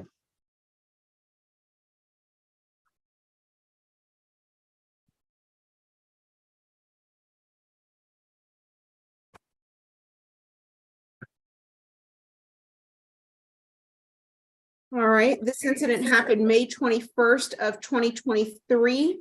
And in this case, the defendant, the officers responded to 855 Zion Circle. They spoke with defendant Green, who stated he was struck in the face by Miss Bradley. They then spoke to Verna Bradley. She stated she was working on her vehicle when the defendant approached her. She stated he was shouting at her while approaching her, and they had not had a previous negative encounters on this date. He then opened the side door to where Miss Bradley was sitting and struck her in the face. Photos were taken of Miss Bradley's face and were attached to the report that I'm reading from. And she attempted to defend herself by hitting Mr. Green back. and striking him in the face. She stated she grabbed her walking cane to try to put some distance between her and the defendant, but the defendant grabbed her walking cane and broke it. I will point out that Miss Bradley at the time of this incident was 64 years of age. The officers then spoke with a witness, Charles Weish, who said he saw the altercation occur and he saw the defendant striking Miss Bradley and the defendant holding a stick in his hand during the altercation. He also stated he saw the defendant push Miss Bradley to the ground when they were at the entryway of Mr. Bradley's apartment. Due to the statements not only by Miss Bradley, but by the witness, he was then placed under arrest. Your Honor, the state has some very serious concerns in regards to this case. Although Mr. Green is not much younger than Miss Bradley, we do have the statement of a witness who observed the incident and stated that he personally saw Mr. Green assaulting Miss Bradley and pushing her to the ground. Based on that, as well as his history out of Florida, the fact that he is a multi-state offender and he has a previous disorderly conduct conviction, I believe he has 7 cycles out of Florida and cycles out of South Carolina. We do have some concerns about a risk of reoffense here and whether he is going to have sufficient ties with the community to remain. For that reason, the state is requesting on this case on the battery a $4,000 surety bond, stay away from the address located at 855 Zion Circle, no further contact with Verna Bradley, no alcohol, drugs, or weapons. At this time, we would like to sound for Miss Bradley. Sign the bond, now is your opportunity to address the court if you choose to do so. Doesn't appear so, Ms. Falk. Mr. Howard? Yes, Judge. Mr. Green is 59 years old. He does have sufficient ties to the community. He's lived at 855 Zion Circle for more than 30 years. So he certainly has every intention of remaining in the Atlanta area. Judge, Mr. Green tells me that he was not the aggressor in this case, just as he told the officer in the warrant, that Ms. Bradley actually punched him and initiated the physical altercation. The witness who allegedly saw what happened, if he saw anything, it certainly would not have begin the origin of the incident. He came at some point or saw some point after Mr. Green had been struck by Ms. Bradley. And Judge's criminal history doesn't reflect the history of violence. I think the last arrest or conviction was more than 20 years ago. So clearly he has not demonstrated a propensity to commit violent acts or to commit felonies. Given that there are no failure to appears, probation violations, or recent criminal history, Judge, he's presumed innocent at this point. We'd ask the court to allow him to sign his own bond in this case. He's working as a landscaper. He receives just a small amount of money per month, so money would be an issue for him. So we'd ask for a signature bond. What about the does Miss Bradley live with him at the Zion Circle address, or is there? She does not. How far is her place close to yours, Mr. Green? Down in the basement. I got a basement apartment. You have a basement apartment, and where's her residence? Huh? Down at 855 Zion Circle. She lives at 855 as well? She lives on top on apartment 3. Okay, so they live in the same complex, Judge. We'd ask that it just be a stay away from her or her apartment, other than obviously if he's in his own apartment, he can only be so far, but we would ask for just no direct contact with her. But we would ask that he not be, forced to stay away from his residence, which she doesn't live at. They just happen to live in the same complex, Judge. Anything further, Ms. Falk? Yes, Your Honor. I just want to point out that the injury to Miss Bradley was swelling to the area below her left eye where she was struck. Okay. It's going to be a $5,000 signature bond through pretrial per the judge, 1-day anger awareness, no further contact with Ms. Bradley, no drugs, alcohol, or weapons while out on bond. So he can't, and he to stay away from Ms. Bradley's apartment residence also. Good luck to you, Mr. Green. Thank you, Judge. Thank you, y'all. Position 8, Crane.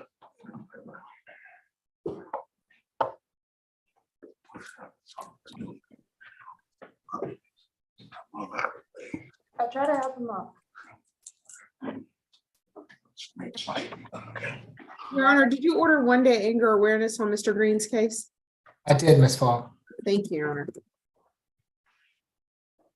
And Your Honor, Mr. Crane's case will be a plea. I have already sent the paperwork to the litigation manager.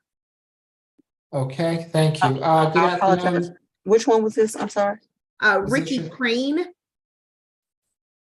Oh, okay. Ms. Falk, if you don't mind checking your email that Mr. Jordan sent you in reference to this plea. Thank you, Judge Morrow. I apologize. Okay. Do I need to hold until Ms. Falk reads that? Well, it was just in reference to what we were doing with it was a balance suspended on the plea. Y'all have an ADET on here. So he was inquiring about. The ADET, Ms. Strong. I'm sorry. I didn't mean to interrupt. We are agreeable to dropping the ADET on this. Okay.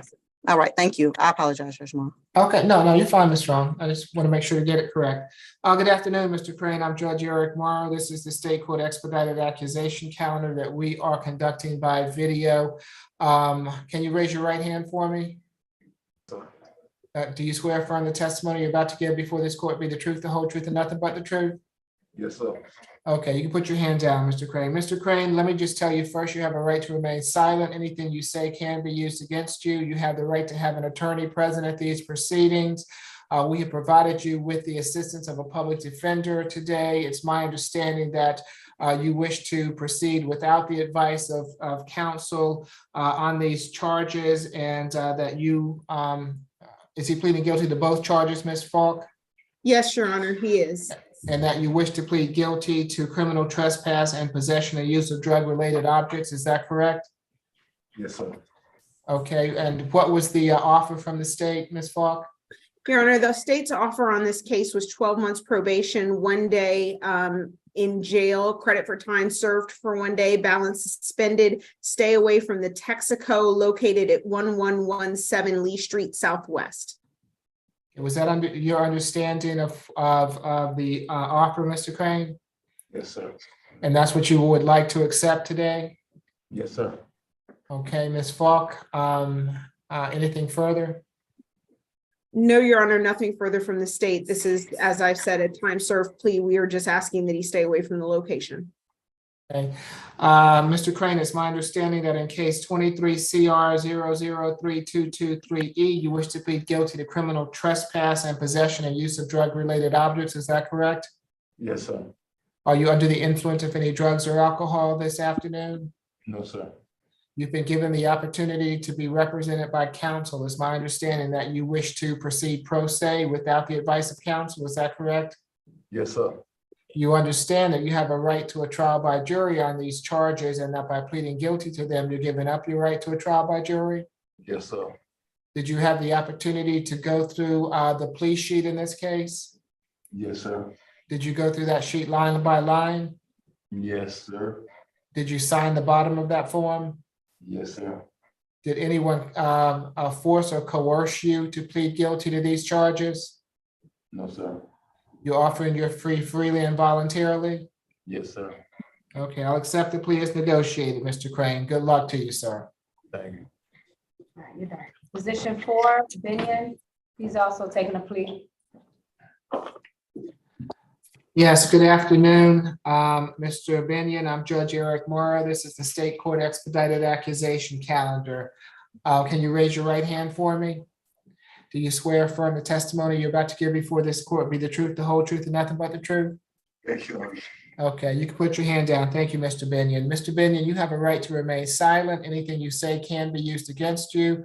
You have the right to have an attorney present to represent you in this proceeding. It's my understanding that we have offered you the assistance of a public defender today, and that you declined the assistance of a public defender and would like to proceed pro se without the advice of counsel. Is that correct? I did decline her, sir. Matter of fact, Say it again. I did decline her. Okay, so it's my understanding that you wish to plead guilty to criminal trespass. And generally in these situations, the public defender, because they have not had an opportunity to fully evaluate your case, they've declined to represent you. Was that your understanding? Yes, I'm a plea. Yes, say yes. Yes. Okay, so hold on, Mr. Binion, just listen to me. I don't want you to get frustrated, okay? So I'll slow down for you, okay? Listen to me. So are you listening to me? Yes, sir. Okay, so tell me, what's your concern? You seem to be a little agitated.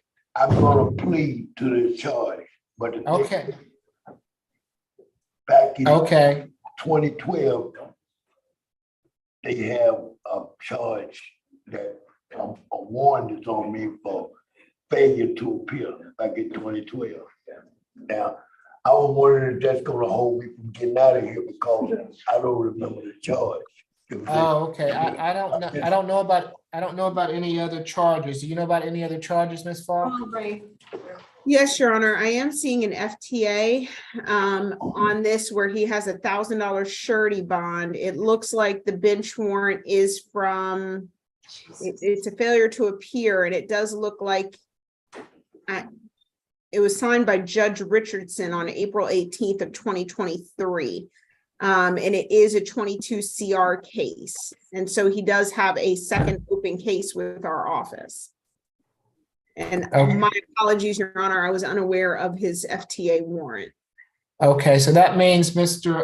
Binion, that you are, because of that, even if you took this plea today, that you would not be getting out of custody today because of that.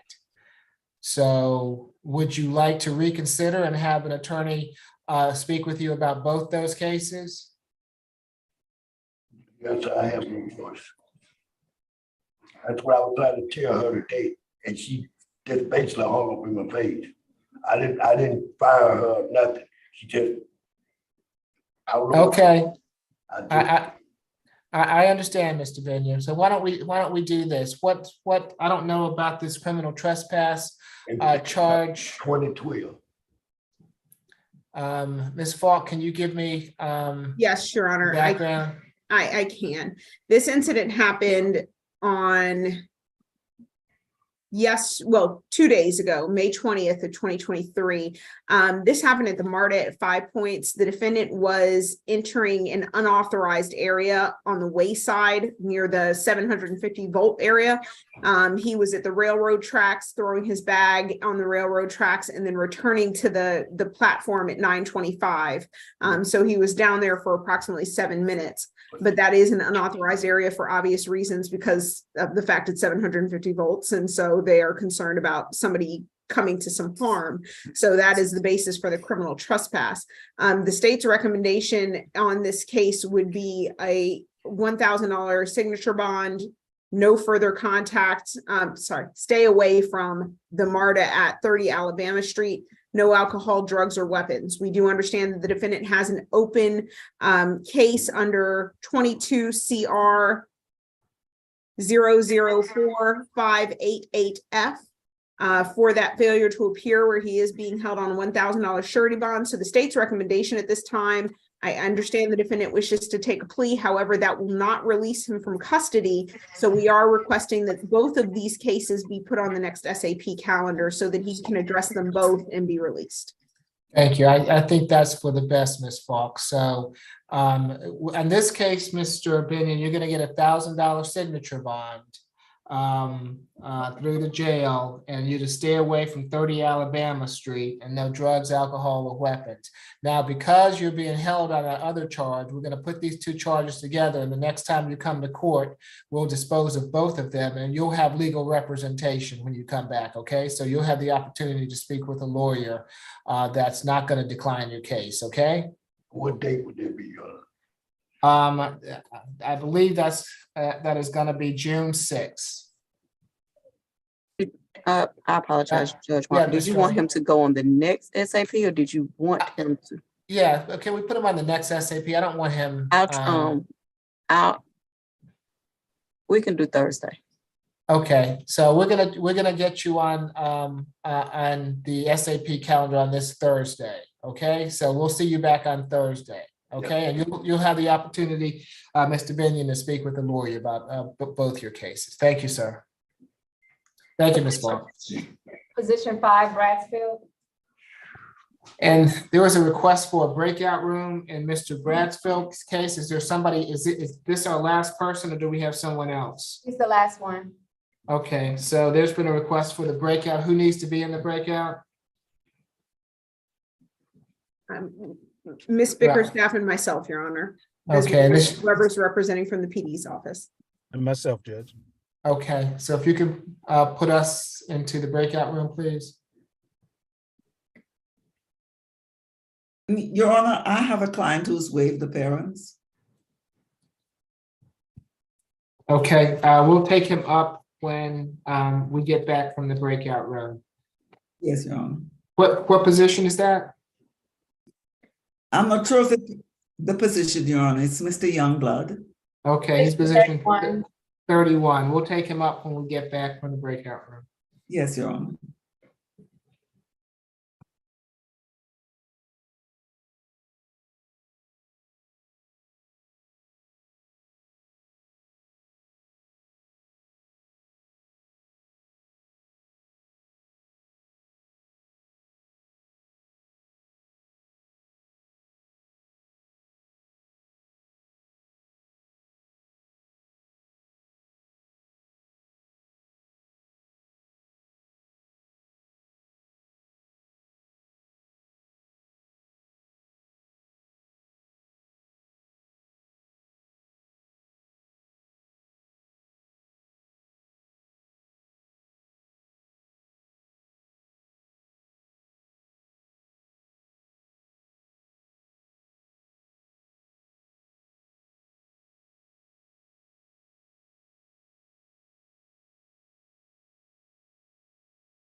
All right, Mr. Bracefield, we've had an opportunity to have a conversation regarding your case. It's my understanding that you do have some holds. I'm going to release you to those holds. As such, for the terroristic threats, it's going to be a $2,000 signature bond through the jail.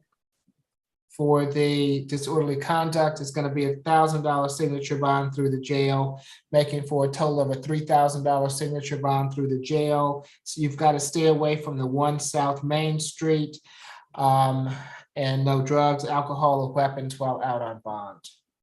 Thank you, Good Judge. luck. Amen. All right, Judge, we're completed here in courtroom 2. All right, thank you. I appreciate it. We'll see you All right. next time. Thank you. Let's see, we still have Mr. Youngblood, position 31, who has waived his appearance. Let's see, Ms. Bickerstaff, is this yours? I apologize, Judge Morrow. Mr. Youngblood got a bond yesterday by Judge Williams, Oh, okay. but she reset him today to see if the Ms. McLeod would appear. I guess to see if you would have readdressed the bond, but he did receive a $1,500 good bond. Right, Okay, Judge. well, I'm sorry, not yesterday. I meant Saturday, but Right. with Judge Williams. I was on that calendar, Judge, and she went ahead and set a bond so he wouldn't have a no bond situation, but she did want Ms. McLeod to have an opportunity to weigh in. Okay, what's the history, Ms. Roberts?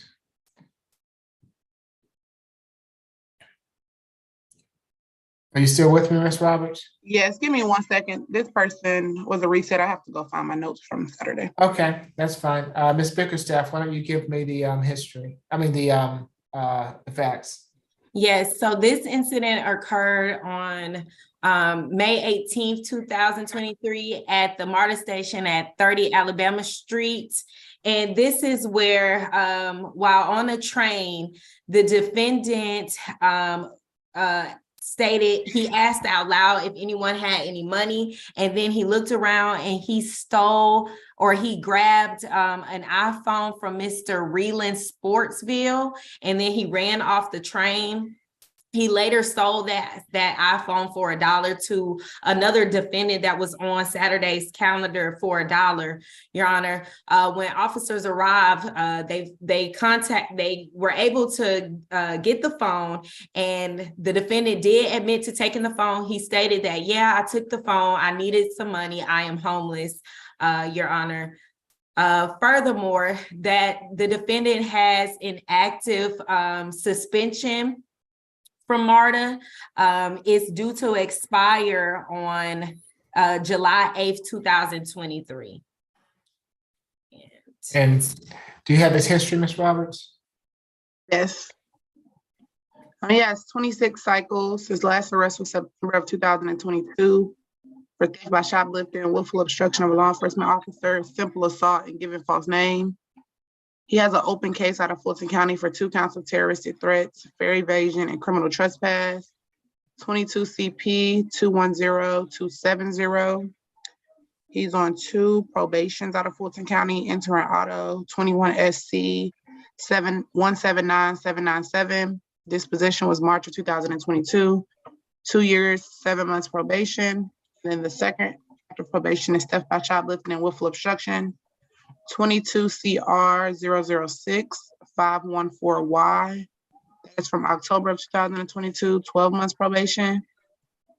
And he has a few open cases out of Pennsylvania: aggravated assault, simple assault, resisting arrest from 2019, criminal trespass, criminal mischief, terroristic threats, resisting arrest from 2019, possessing instrument, vandalism, and possessing instruments of a crime, so from 2019, and 1 from 2018 for default and required appearance. I guess that's an FPA.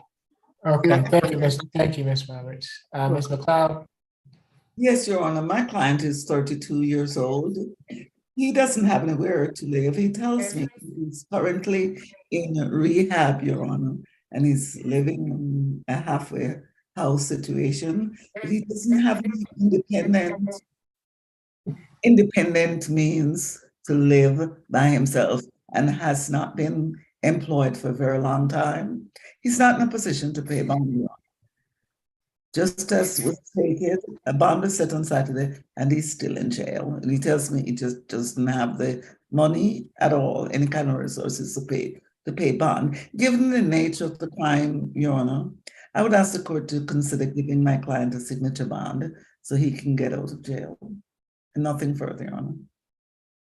I think I'm going to leave the bond where it is, and we can address it at the SAP calendar. Maybe we can get him some services to assist him, and we'll also have him so that if he wants to deal with these charges, maybe we can deal with all the charges at the same time. So I'm going to leave the bond the same for today.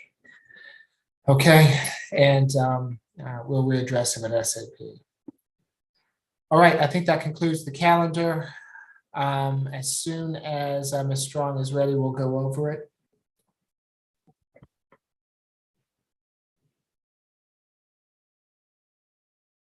Okay.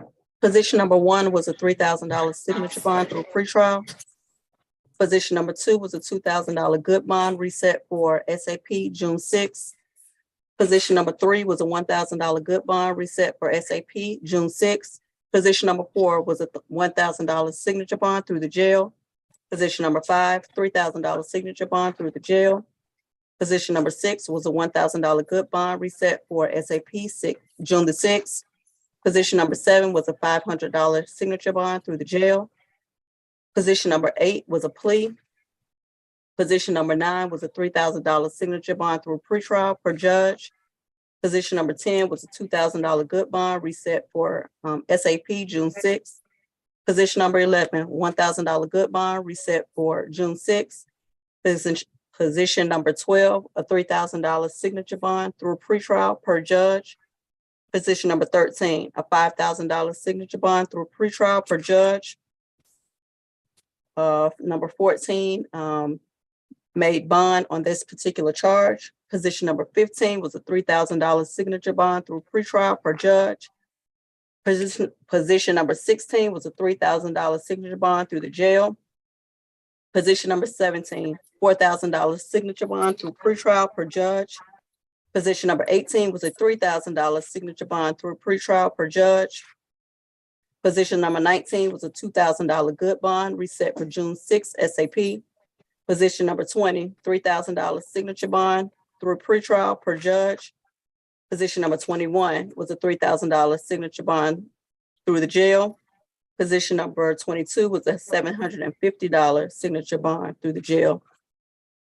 Position number 23 was a $2,000 signature bond through pretrial per judge.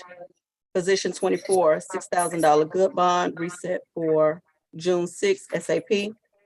Position number 25 was a $20,000 good bond reset for June 6th SAP. Position 26 was a $3,000 signature bond through pretrial per judge. Position number 27, $2,000 signature bond through the jail. Position number 28 was a $1,000 signature bond through the jail. Position number 29, $1,000 signature bond through the jail. Position number 30. I have it. One moment. Was a $3,000 signature bond through the jail, and Mr. Youngblood was a $1,500 good bond from Saturday. Are we on the same page? Concerns? I'm sorry, I didn't hear you, Judge Muller. Any questions or concerns? No questions. No. All right, y'all have a good rest of your day. Thank you. Thank you. Be Thank you, safe Judge. out there. How about Okay. you too? Thank you, Your Honor. Same to you. Thank you. Okay.